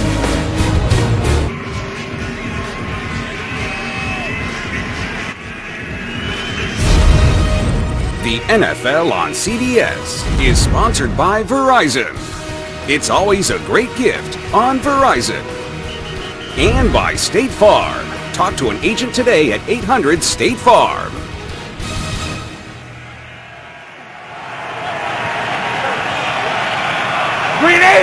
Jaguars trying to stop a 5-game losing streak. They lead the Bills by 1 on 1st down. Denard Robinson on the carry. And it will be 2nd down. NFL fans, order your holiday gifts from NFLshop.com today and save up to 25% off at the official store of the NFL, NFLshop.com. You see this game coming in with a 2-8 Jacksonville team against a 5-5 Bills team. You think, what's Jacksonville doing? And you know, the thing that they have done today that they have not been able to do consistently all year is not shoot themselves in the foot. They haven't turned the football over at the wrong time. They haven't taken bad penalties, and it shows on the scoreboard. Robinson is stacked up at the line. Jerry Hughes, Shaq Lawson combining on the tackle. We go back to New York, an NFL Today update with JB and Bart Scott. A sustained drive. Yeah, on 13-play drive, Tevin Coleman's going to punch it in for the 2-yard score, his first game back. Atlanta extends his lead 24-13. Andrew, Steve, and Steve. All right, guys, thanks. And offside was called on that last play against the Bills. So they moved the ball all the way up to the 36-yard line. Tony Parenti winds the clock. 6.5 to go in the third quarter. It is second down and 3 following the penalty.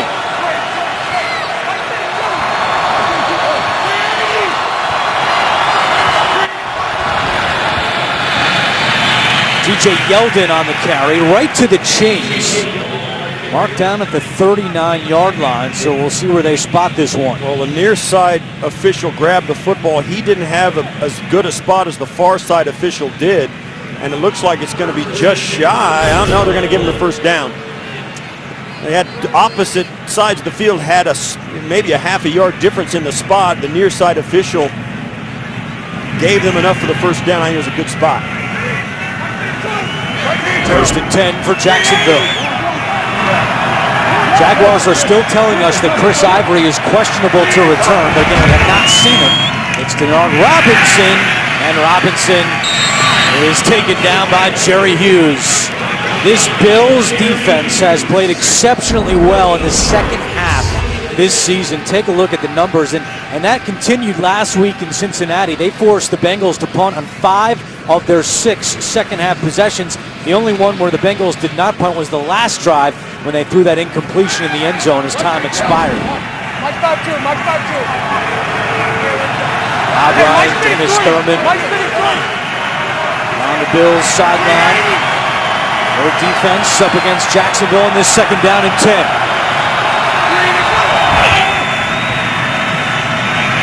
Bortles over the middle to Marquise Lee, and he dropped it. Lee was wide open at the 45-yard line, could not hold on. It's 3rd and 10. Might have looked like Marquise Lee was wide open, but he knew there was a linebacker waiting for him to make the break on that play right there. He was a little bit concerned, I think, and that's what caused him to miss that football. And not only did Brown converge, Ehedebo was out in front of him. I think Ehedebo, even though Ehedebo didn't make the hit, that's who Lee was looking at when he turned his head. He was there for the kill shot, waiting on it. Jaguars have converted 3 straight on 3rd down. Bortles, and that pass may have been deflected at the line. Incomplete, it's 4th down, and out comes the punt unit. That was a well-timed 3rd down blitz. You see all the blue shirts coming up in there. 6 guys coming with pressure. Blake Bortles made the wise decision. Instead of trying to stand in there and make something happen, you got to lead. Let your punter come out on the field and pin Buffalo back deep in their own territory. That was Lorenzo Alexander who deflected that pass. And now Brad Nortman will punt to Brandon Tate. There's a flag down on the Bills sideline. That one goes into the end zone, but we'll have a penalty coming up.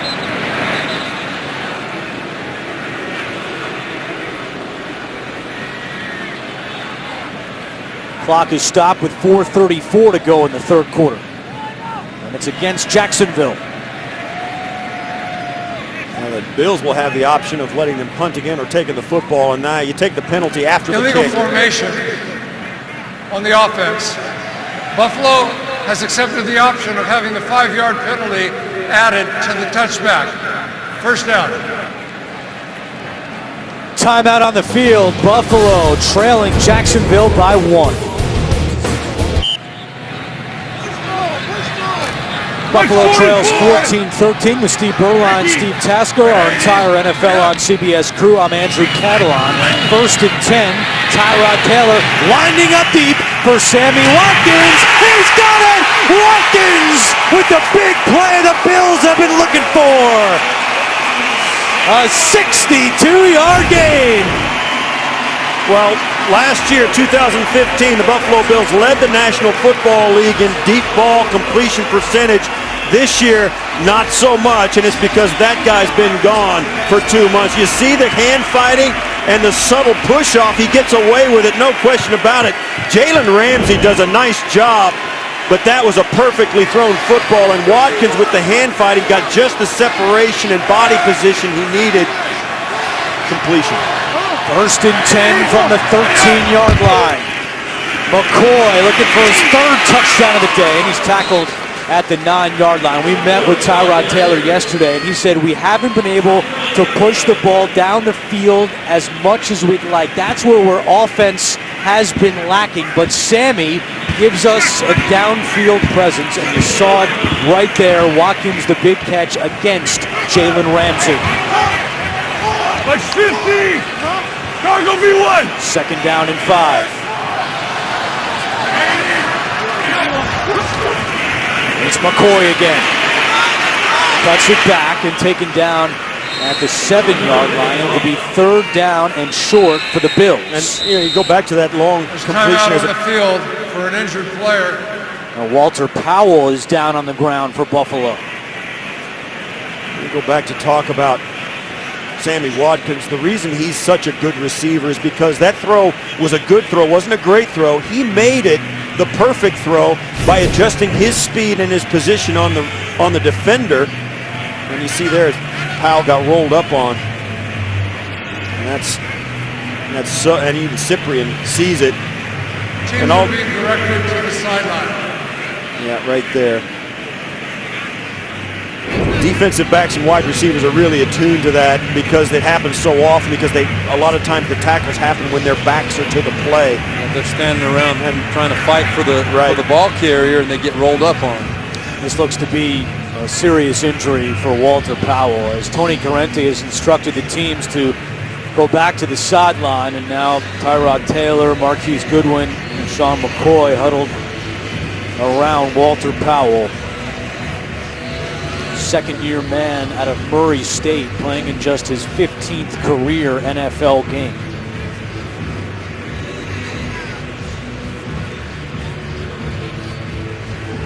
Bills without 2 of their wide receivers today. Robert Woods out with a knee injury. Percy Harvin not playing because of severe migraines he's had this week. So Powell has been counted on today to give the Bills some production at the wide receiver position. Has 1 catch for 1 yard.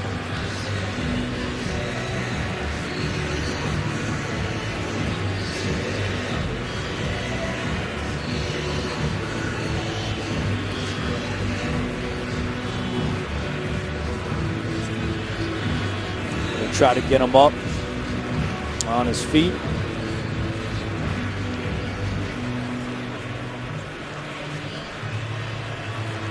Not that anything good, and it's good to see the young man up on his feet for sure, but not that anything good comes out of these type of situations. But we know for sure now that Anthony Lynn and assistant head coach Chris Palmer, who have taken on a much more active role since the firing of Gray Roman after week 2, they've had a lot of time to think about what play they want to call right now, dial up what they believe is the best opportunity to get this ball in the end zone. So. Yeah, if you look at it like that, I mean, this is an offensive staff now that's 5-3 since they took over. They're 5-5 overall after the 2. And in this building, when the New York Jets came to town on a Thursday night, this team did not play well, and that's what led to all the changes. And now they're 5-3 since that change. As you see Walter Powell coming off. Well, we hope Powell's okay. Buffalo does not have to score a touchdown here. They need to get to the 3-yard line to pick up a 1st down. It's 3rd and 4. Taylor out of the shotgun. Ngakoue coming with pressure. Taylor gets away. Taylor steps up. Taylor is in. Touchdown, Buffalo! Their 3rd touchdown in their last 9 offensive plays, and the Bills regain the lead. This is why the Bills are such a nightmare. They got him covered up in the secondary. One guy's got him in the backfield, and he turns it on, and a guy stumbles. Telvin Smith has got him. He stumbles at the goal line, can't recover in time to make the tackle. Yeah, I think Telvin Smith buckled a little bit. He thought Tyrod Taylor was going to keep it in tight, and he bounced it outside. And Telvin Smith had tried to react and get back to it, but he lost his leverage, and Taylor made him pay for it. So in the last 5 games, Taylor has twice as many rushing touchdowns as passing touchdowns. And you see Tyrod Taylor go over and give that ball to Walter Powell. Carpenter's extra point is good. With 3 minutes to go in the third quarter, Buffalo pulls in front 20-14. Yeah, and you see what happened. Watch, this is Telvin Smith, who's going to be the guy who actually has a shot when Tyrod Taylor breaks contain on this. Taylor's going to drop back, and you'll see right in the pocket, Yannick Ngakoue misses. Telvin Smith can't get off the goal line to come up and make the tackle. They're pursuing Tyrod Taylor all over the place. They've been able to corral him thus far. One missed guy, though, and Tyrod Taylor he's really a running back. He's so fast and so elusive, and he's got the ball in his hands every single play. It's a huge factor as the game wears on. And it was all set up by the 62-yard completion from Taylor to Sammy Watkins. You're seeing the impact that Watkins has on this Buffalo offense. I think one thing that gets lost in this is, Buffalo has missed an extra point. I think at some point you got to think about trying to get it back. I think it's a little too early in the game with 3 minutes in the third quarter, because you're going to get at least 2 to 3 more possessions. But at some point, that missed extra point in a game this tight is going to be a factor. Jordan Gay popped one up last kickoff, not this time. Drives this one into the end zone, but Marquise Lee is going to give it a go. Marquise Lee has great speed, gets to the outside at the 30, and then pushed out of bounds at the 35-yard line. A 37-yard return for Marquise Lee. Saturday, Jim McElwain's Gators try to make their day and some history by unseating Nick Saban's #1 Crimson Tide. It's the SEC Championship on CBS. The build-up begins with CBS College Football Championship Saturday and college football today. 1st and 10 for Jacksonville, late third quarter. Jaguars trail by 6. Still no Chris Ivory at running back for Jacksonville. It's Denard Robinson next to Bortles. And Robinson on first down is stuffed. Marcel Darius, Kyle Williams, and no gain on the play. You mentioned that no Chris Ivory, Andrew, and I think by this point in the game that it's probably pretty safe to say that Jacksonville is not counting on him the rest of the day with the nature of the injury and the fact that we're seeing Denard Robinson and TJ Yeldon exclusively. It forces Nathaniel Hackett and this Jaguar staff to get more creative with their game planning here. Bortles looking for Hearns, and he overthrows him. Alan Hearns had a step on Corey White, but not able to connect. And Hearns is still without a catch today. And here's where it shows up again, right beside Blake Bortles. Right there is Denard Robinson, right there. And that's what falls into Blake Bortles and affects that throw. As Steve Tasker pointed out earlier, Denard Robinson, the converted quarterback, that is the hardest thing to learn how to do, is pick up a blitzing linebacker right there. It cost Blake Bortles and the Jaguars offense. Yeldon back in for 3rd and 10. This is what the Buffalo defense wants, a chance to pin their ears back and come after Blake Bortles. Here they come. Bortles steps up, going to keep it himself, has the 40, and Bortles picks up the first down.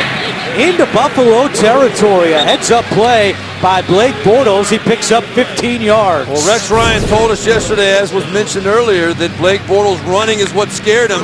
Here you see it's man-to-man coverage, and nobody has the quarterback in man-to-man coverage. Blake Bortles sensed that.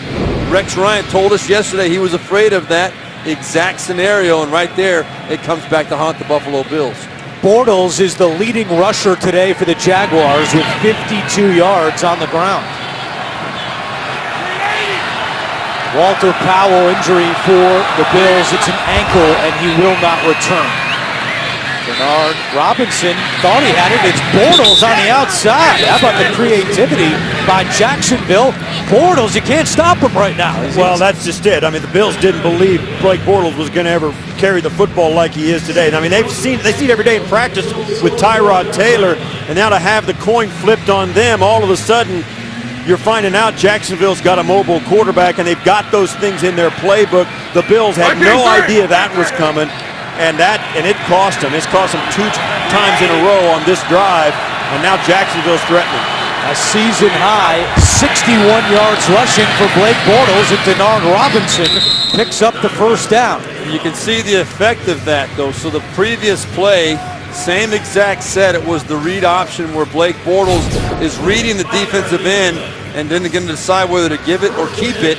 That play right there, same exact look, but it was a complete give all the way. And so the defense has to be playing a little bit more honest, a little bit tentative, and that allowed Bernard Robinson to get up in there for a nice game. Jacksonville is 26th in the NFL in rushing yards per game. They average 87. Today they have 150 on the ground. Now Bortles looking down the field for Allen Robinson. Great adjustment to make that catch. Robinson came back on the ball and brings it in. A gain of 24.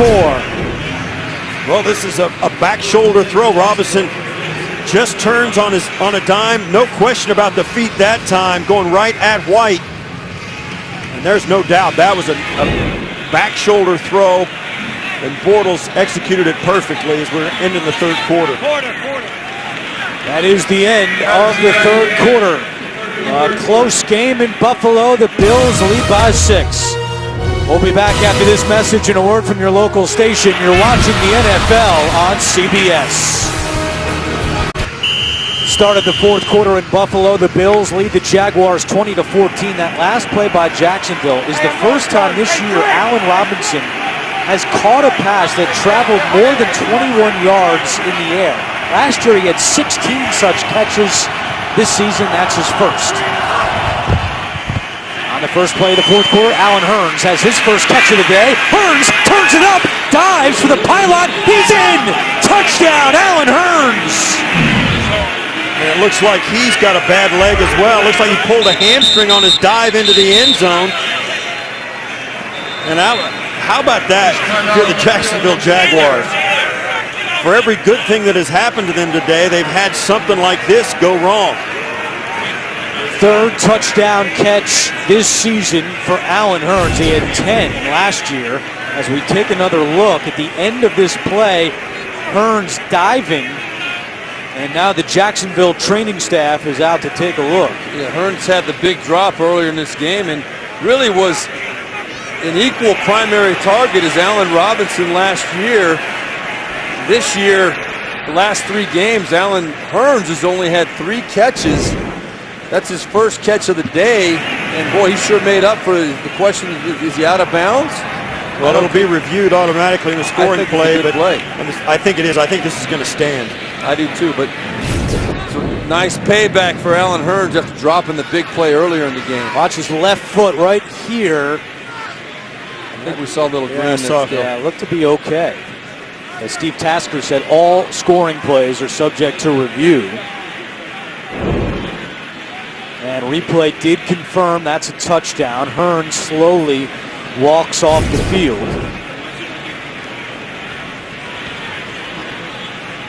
You can see a little bit of green there.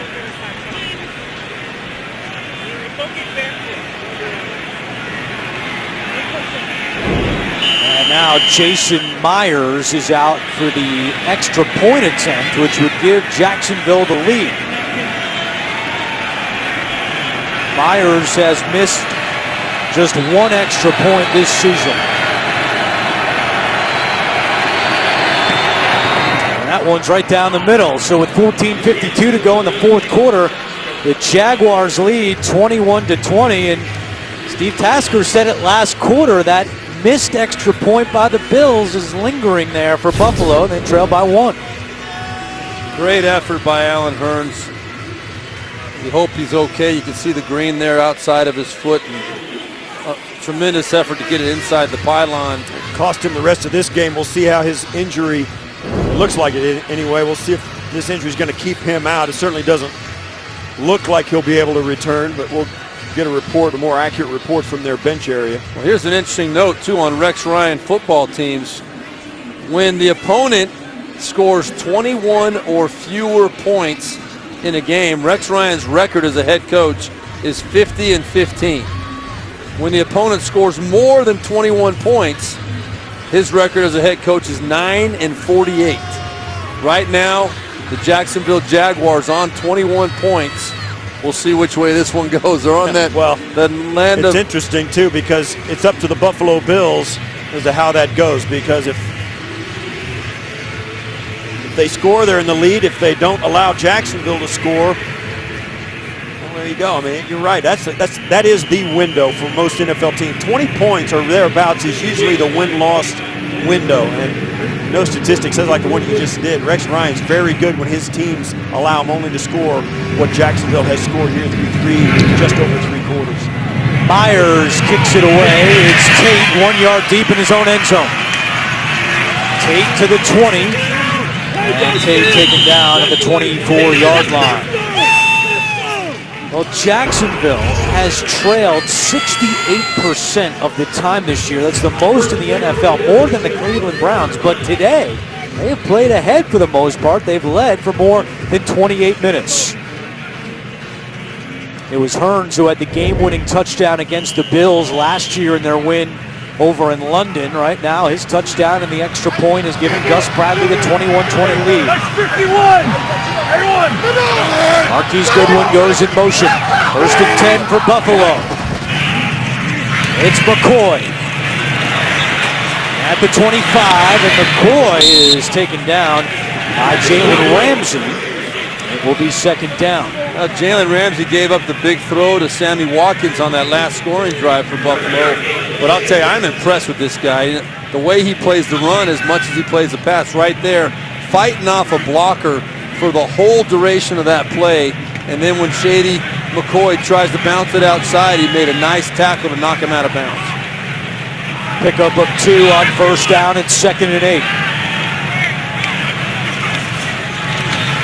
Ngakwe coming again. Taylor bouncing around in the pocket, gets rid of it to McCoy, who makes a catch and slips a tackle. And now McCoy has room down the sideline, out of bounds in Jacksonville territory to the 48. A broken play, but the Bills still get 25 yards.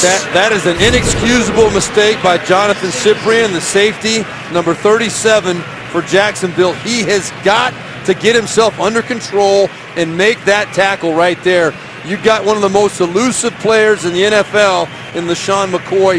He needs to break down and make that tackle. Otherwise, you know you're going to pay the price on that. McCoy hobbled off after that reception. It's Williams in now for McCoy as Taylor throws, and it's incomplete. Nearly a great catch by Marquise Goodwin. Yeah, McCoy seemed to pull up on that long run like he felt a little twinge in the back of his leg. He's still not being addressed. He's just getting a drink, standing there, so you'd think that he would be able to return. But once again, Tyrod Taylor trying to throw that ball outside the numbers as he does such a high percentage of the time. This one, Marquise Goodwin can't pull it in, brings up a 2nd and 10. Bills on this drive. You really need to come in. Field goal range is a little bit better. The wind is at the back of the Buffalo Bills, which will extend Carpenter's range. Justin Hunter goes in motion. It's Williams on the carry. And Williams across the 45. We go back to New York. An NFL Today update with JB and Bart Scott. Atlanta's video game runner. Yeah, man. Matt Ryan drops back and finds Taylor Gabriel, who goes R2, L2, XXX. Levitation takes it in for the 25-yard touchdown score. His 2nd on the screen pass. Atlanta extends his lead 31-13. 4 catches, 74 yards and 2 touchdowns, and 27 rushing yards. Back to Andrew Cataline. Bart Scott with the video game lingo. I'm very impressed. R2, L2? Bart Scott. Yeah, how about that? It's 3rd and 5 for the Bills. Taylor down the field for Watkins. Flag is down. It was Prince Amukamara on the coverage. And this is going against Watkins. No, it's an interception. I think they got it. It's pass interference. Now we got all three of us are disagreeing. They ruled a catch, but there's penalties on the field too. Prince Amakamara was interfering with Sammy Watkins before the interception. Pass interference, defense number 21. Ball will be placed at the spot of a foul and an automatic first down. The ball was intercepted at the end. It was ruled an interception, but the penalty had already happened. Yeah, clearly Amukamara and Watkins were tangled up. That's when they threw the flag. That was before that, even that clip there. It was very early in the route. Yeah, Gibson did come over and make a great diving catch, but all for naught because of the penalty on Amukamara. Moves the Bills down to the 25. McCoy back in the game and picks up 2 yards on the play. One of the things about it, you see LaShawn McCoy do the little jump cut, now making some yards on that first down run, bringing up a 2nd and 8. In the first half, Jacksonville was all over LaShawn McCoy. He couldn't breathe without bumping into a Jacksonville Jaguar. But as Anthony Lynn, the offensive coordinator of the Bills, told us, in the fourth quarter, they're going to feel our power run game. And now you can see it just starting to edge and get some positive yards, where in the first half, they were getting negative yards. Bills in field goal range, but they're looking for more. It's 2nd down and 8. Taylor completes it along the far sideline to Goodwin, out of bounds, right at the chains. Still, when you look at it, though, LaShawn McCoy with 94 yards on the day, 75 of them came on that one run. So that was to open the second half. Buffalo has found Tyrod Taylor himself has run the ball a few times, and McCoy has made a few better runs this second half. But in general, with the exception of one play, the Jaguars have been able to up to the task against this Bills running game. Goodwin's catch gives Buffalo a first down from the 15-yard line. Back on the ground, McCoy. And McCoy is taken down by Telvin Smith. Incredible speed from Smith, the third-year man out of Florida State. Yeah, this is McCoy, I think, trying to make too much out of nothing. He needed to kind of dip his shoulder right at the first cut. Right there, just get what you can get. He thought maybe by continuing to bounce, like so many times before, he would make something happen, but Telvin Smith just closed too fast on him. The Jaguars had great leverage across the board. You're exactly right. Sometimes a 1-yard or no-yard run is a great run in this league. You just get back to the line of scrimmage. You don't want to take any negative yards. McCoy lined up at the bottom of your screen with Ramsey covering him. Taylor looking to throw, fires, end zone caught! What a catch! Justin Hunter with a touchdown!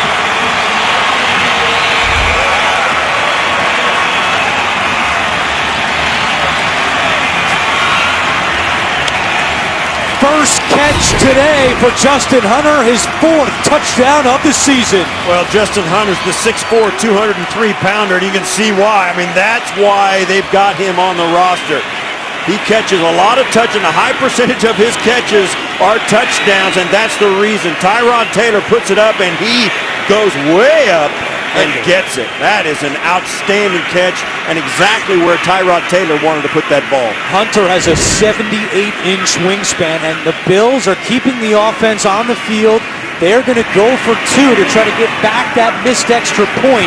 This year, the Bills are 3 for 3 on 2-point conversions. This is where being the power run team is a big asset. Whether you run it or throw it, the other team really has to stack the box to stop that run game. McCoy up the middle. Did he get in? Yes, he did. The 2-point conversion is good. And the Bills' lead is 7 with 10:46 to go.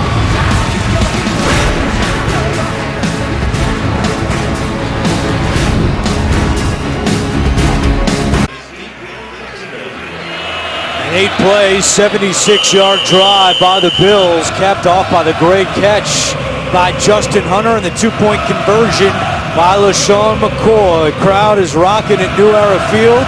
Bills at 5-5, beginning the day 2 games out of the final wild card spot in the AFC. And it's a touchback for Jordan Gay. It will be 1st and 10 for the Jags when we return. The NFL on CBS is sponsored by The Home Depot. More saving, more doing. FedEx, helping small businesses simplify e-commerce. And by K Jewelers. For 100 years, every kiss begins with K.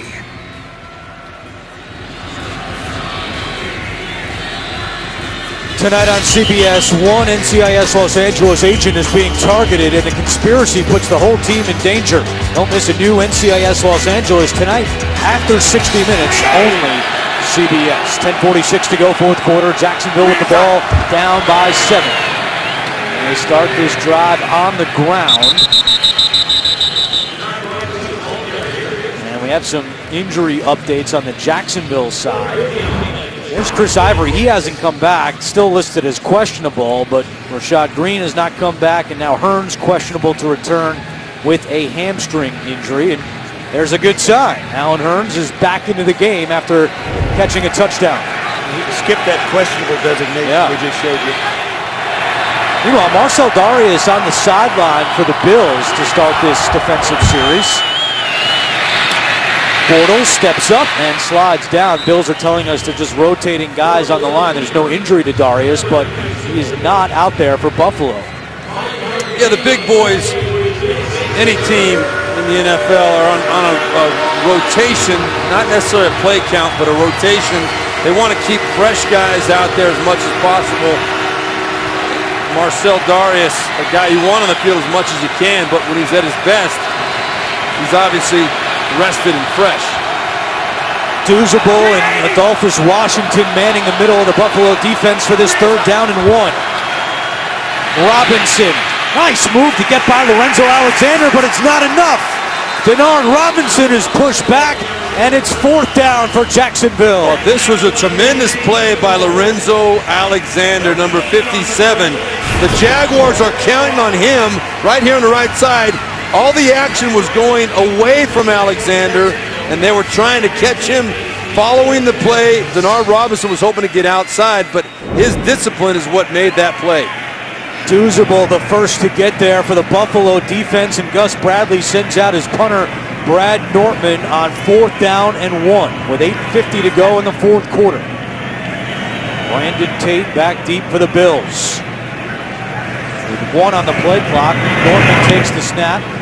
A high spiraling kick. Fair catch called for by Tate at the 21-yard line. Aurelius Ben gave him a shot as he walked by. There's no flag down. It was completely unnecessary by Ben. And some boos here from the fans in Buffalo. Bills lead by 7. Coming up next, most of you will see the Panthers make a run at the Raiders. Some of you will see the Patriots tangle with the Jets. Check your local listings in that New England game. Rob Gronkowski, who was a question mark coming in, he is active for New England. 8:34 to go in the 4th quarter. Bills with the ball back. They lead by 7. They start this drive on the ground, and Paul Posluszny stops LaShawn McCoy. Posluszny began his career here in Buffalo as 2nd-round pick back in 2007. Played 4 seasons for the Buffalo Bills. There's Posluszny right there. The Jacksonville Jaguars, I didn't even try to disguise it. They had single coverage, single high safety on the outside, and 8 guys packed in around the offensive line of the Bills. They were daring the Bills to throw the football with a 7-point lead, and the Bills weren't biting. They tried to run it, took a 2-yard loss. Taylor to the air on 2nd down, and he throws it behind the intended target, Charles Clay. Still just 1 catch today for Clay, and he is still without a touchdown this season. Yeah, we felt after talking with several people with the Buffalo Bills yesterday, Charles Clay would benefit significantly from having Sammy Watkins on the field as well, just drawing the coverage attention from the Jacksonville Jaguars, but that has not been the case. Jaguars have done a good job keeping Clay bottled up. This half, Tyrod Taylor 4 out of 6 for 111 yards and 1 touchdown pass. Faced with 3rd down and 12 here. Taylor steps up, going to keep it himself to the 25, dives up ahead, and we'll see where they spot it. And with that spot, he's got a 1st down. What a play by Tyrod Taylor. He gains 13 on 3rd and 12. Excuse me, Andrew, I said earlier that this is why they're such a nightmare to defend, because you drop back into coverage and you get your pass rush going.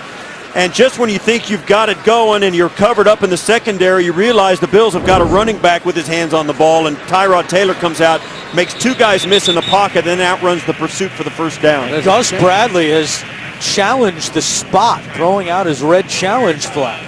He's thinking that Tyrod Taylor's knee must have hit the ground, well, much shorter of where that ball was spotted. It's not exactly where his knee hits. No, it's where he has to be touched even if his knee is down, and I don't know that he was touched before. Jacksonville is challenging the ruling on the field of progress being a first down. Gus Bradley 3 for 5 on challenges this year. We'll have the verdict when we come back. The NFL on CBS is sponsored by Cricket Wireless. Something to smile about. And by Subway. Try the classic Reuben, stacked with corned beef. Limited time only. It's a Jacksonville challenge, and Tony Corrente is just coming out after communicating with Replay Central back in New York. And I think this might be a really good challenge After for Gus review, Bradley. the runner's knee was down and he was touched with the ball at the 30-yard line, short of the line to gain. It will be Buffalo's ball, 4th down and 1 at the 30. Jacksonville will not be charged with a timeout. Great challenge by Gus Bradley, and take another look. You can see it here. The knee down, and there's the ball, and he needs to get to the 31-yard line. He's not there. And he's contacted by 2 Jaguars. The game clock operator will start the game. And that was a great challenge by Gus Bradley. And E.J. Manuel is in the huddle for Buffalo right now on 4th and 1. I can't see Buffalo going for this. I think it's just going to try and take advantage of what happened possibly in Detroit last week to the Jaguars with Derek Marks jumping off sides. I can't imagine Buffalo runs a play here.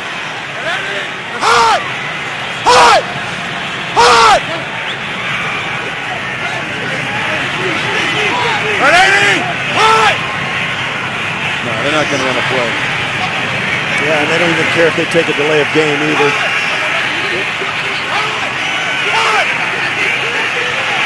And there's the timeout with 6:55 to go. So last week it worked against the Jaguars defense, but I'm pretty sure Gus Bradley told him not to do it a third time. Sent Derek Marks week 2 against San Diego, jumped on 4th down. Phillip Rivers got him on the hard count, and then the critical mistake last week against the Lions, 4th and 2. Everyone in the building knew that they were just going to do the hard count. Third time, not the charm, and Derek Marks is laughing about it. Hey, it worked this time. He was able to get off the field. That's that fool me once, fool me twice, although they did fool him twice, but not a third time. Do you like the risk there by Rex Ryan to use a timeout in the 4th quarter to try to get him to jump? That's a good point. I would have either take the penalty. Yeah, take the penalty. Schmidt punting. Walters, the return man. Good punt by Schmidt, driving Walters back to his own 12. Walters with some room to run and out of bounds at the 25-yard line with 6:44 to go. A 57-yard punt by Colton Schmidt, and out comes Blake Bortles. And this is one of those situations where Blake Bortles, as a quarterback for the Jacksonville Jaguars, you want to establish yourself as a franchise guy. You now have a lot of weapons around you. Your offense is playing very, very solid today. It's time to step up and lead your team down the field on a big drive in a hostile environment. Show that you're the guy that can do that. He's just 9 of 20 today for 113 yards, but he does have 2 passing touchdowns. Denard Robinson on 1st down up the middle. And Denard Robinson takes it across the 35-yard line before James Ahedebo makes the tackle. Yeah, those are the kind of 1st down plays every offense needs to get out of their own end, particularly trailing in the 4th quarter. An 8-yard run on 1st down. The Bills have got to be looking around saying, you know, this is not the spot where we need to let up defensively. The Bills very good against the run. They're built to rush the passer, but you can't give up 8 yards on 1st down on the first play of the series. Bortles down the sideline, touch pass for Sterling, and it's incomplete. And we should point out that once again, Marcell Dareus is not on the field for the Bills. Yeah, that's a great point, Andrew. I think you might have gotten onto something there earlier. I was thinking it was a normal rotation, but he has been standing in that same spot for the last 2 drives. He's showing no indication that he might be going back out on the field. We checked with the Bills, and they say it's not an injury, so Dareus not out there. He's got 8 tackles and 2 sacks today. He's been very disruptive. I can't imagine why he's not on the field in crunch time. 3rd down and 2. Bortles out of the shotgun. Fires to Marquise Lee, makes the catch, lunges forward, and he's got the first down. Corey Graham makes the tackle, but the Jaguars move the chains. Yeah, there's only a 3-man rush by the Bills that time. They dropped off into coverage. That's why Bortles just decided to take the check down, only needed a 2-yard reception. Marquise Lee made it look easy, Graham on the tackle, but that's an easy first down conversion, and really what set it up was the first down 8-yard run. 5.5 to go. Jaguars have 2 timeouts remaining. Bortles keeps it himself. He's got some daylight on the left side. Turns it upfield. And another rushing first down for Blake Bortles. He picks up 16 on the play. Well, you're going to see the option. He's reading the defensive end right here who comes down on the tailback. And it's an easy read for Blake Bortles. It's the 2nd time the Jaguars have run that read option, and it has been money for him both times. A career high 82 yards rushing today for Blake Bortles. Moves the Jaguars into Buffalo territory on 1st and 10. Quick pass to Robinson, and Stephon Gilmore makes a great play. I don't like that play call right there. And it's easy to sit here and nitpick because it didn't work for the Jaguars, but this is like it's a screen pass without any blockers on the outside. You're trying to get a matchup one-on-one on the outside with Allen Robinson against a pretty darn good corner, and Stephon Gilmore. That's a 50-50 proposition at best. And Hearns is not in there for Jacksonville. It's Walters as the 3rd receiver. Bortles over the middle, caught by Koyak at the 40, and Preston Brown drags him down. It will be 3rd down and 4 for Jacksonville. Once again, Jacksonville, I think on this drive, this is where you see, and we've seen it a couple of times, you see why Blake Bortles is their starting quarterback. He makes all the throws. He's got a strong arm. He's athletic enough to get yards with his feet. The question is, does he do it in crunch time? In the past, as a 2-8 record, he has not. This is where, as you said right at the beginning of this drive, these are moments when this franchise can start to turn the corner. 8 for 14 on 3rd downs today. Bortles fires to Robinson, comes back. It's incomplete. Stephon Gilmore was all over Allen Robinson. There's no flag down. Yeah, I don't know whether it was just they're letting him play, because there was an awful lot of contact on this side of the field. You'll see at the bottom of the screen. He's being held by. That's a penalty on Gilmore, and they didn't call it. Yeah, a very obvious penalty. I mean, that Bortles knows. I mean, you see that called all. Anytime a defensive back grabs a handful of jersey in any situation, it's a penalty. And the Jags keeping the offense on the field. It's 4th down and 4. They're 5 for 11 on 4th downs this season. 3 on the play clock. Bortles, they don't get it off. That's ridiculous. A delay of game penalty on 4th down. Just when you think that this is the point when they're going to get it done. Offense, 5-yard penalty, remains 4th down. The quarterback has always had that as his responsibility. Blake Bortles has got to be aware, but in this day and age, in the NFL, the coach can call a timeout from the sideline. There should have been, you cannot take a 5-yard penalty with 2 timeouts left, 3.5 minutes left in the ball game. You take a timeout right there, get your team under control, and you make a play. It doesn't change Bradley's thinking. He's going to go for it on 4th down and 9. Yeah, not calling the timeout there was an enormous mistake. TJ Yeldon next to Bortles. Bortles fires to Marquise Lee, and Lee is tackled short of the first down marker. Nikel Roby-Coleman brings him down, and the Buffalo defense does the job. Let me tell you why that's an issue. All right, we had him at 4th and 4, right? 3rd and 4, 4th and 4. The Jaguars this year at 60 7% conversion, 5th in the NFL. If you get to 5 or more, they drop down to well under 40%. And you get them to in that 8 to 10 range. There, as Andrew said earlier in the game, they're 17.5%. That's a huge.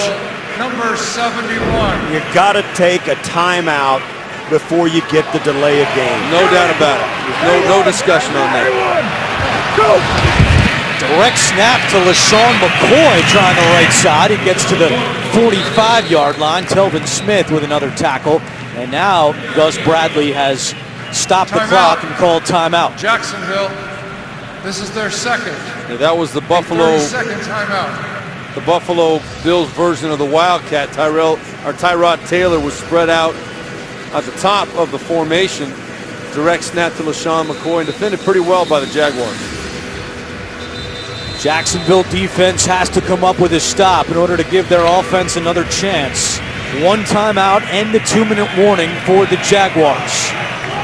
2nd down and 7. That's 50.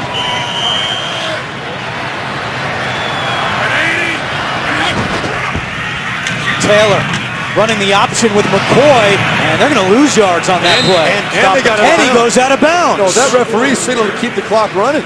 I don't know why that is. So Gus Bradley has to call timeout, but he is puzzled that the clock didn't stop. The reason they didn't stop the clock and final timeout of regulation is because second timeout. LaShawn McCoy retreated to go out of bounds. He stopped his forward progress and gave it up before he went out of bounds. But I agree. I thought it was going to be an out-of-bounds play. We'll see. I don't think he retreated. I think he just stopped. Ryan, watch. And he was if he stops right here. No, that's out of bounds. On his own. That's out of bounds. That clock should have been running, and Gus Bradley had to use a timeout. I don't know what the official. I don't know why why he kept the clock running on that. Yeah, that clock should have been stopped easily. McCoy stepped out of bounds on his own. Yep.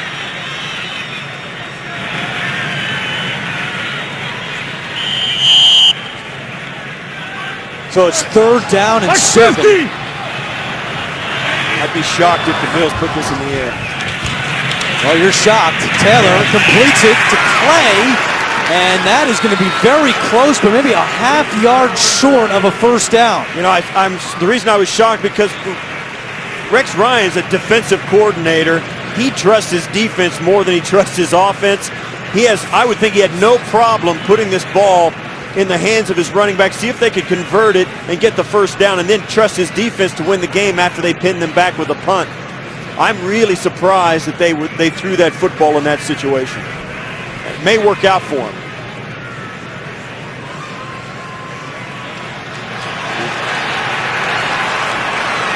And it's a 1st down.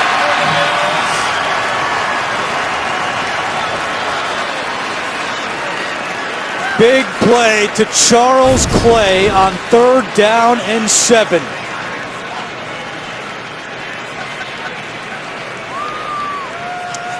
Yeah, again, it's one of those razor-thin spots, and it just depends on how the official sees it.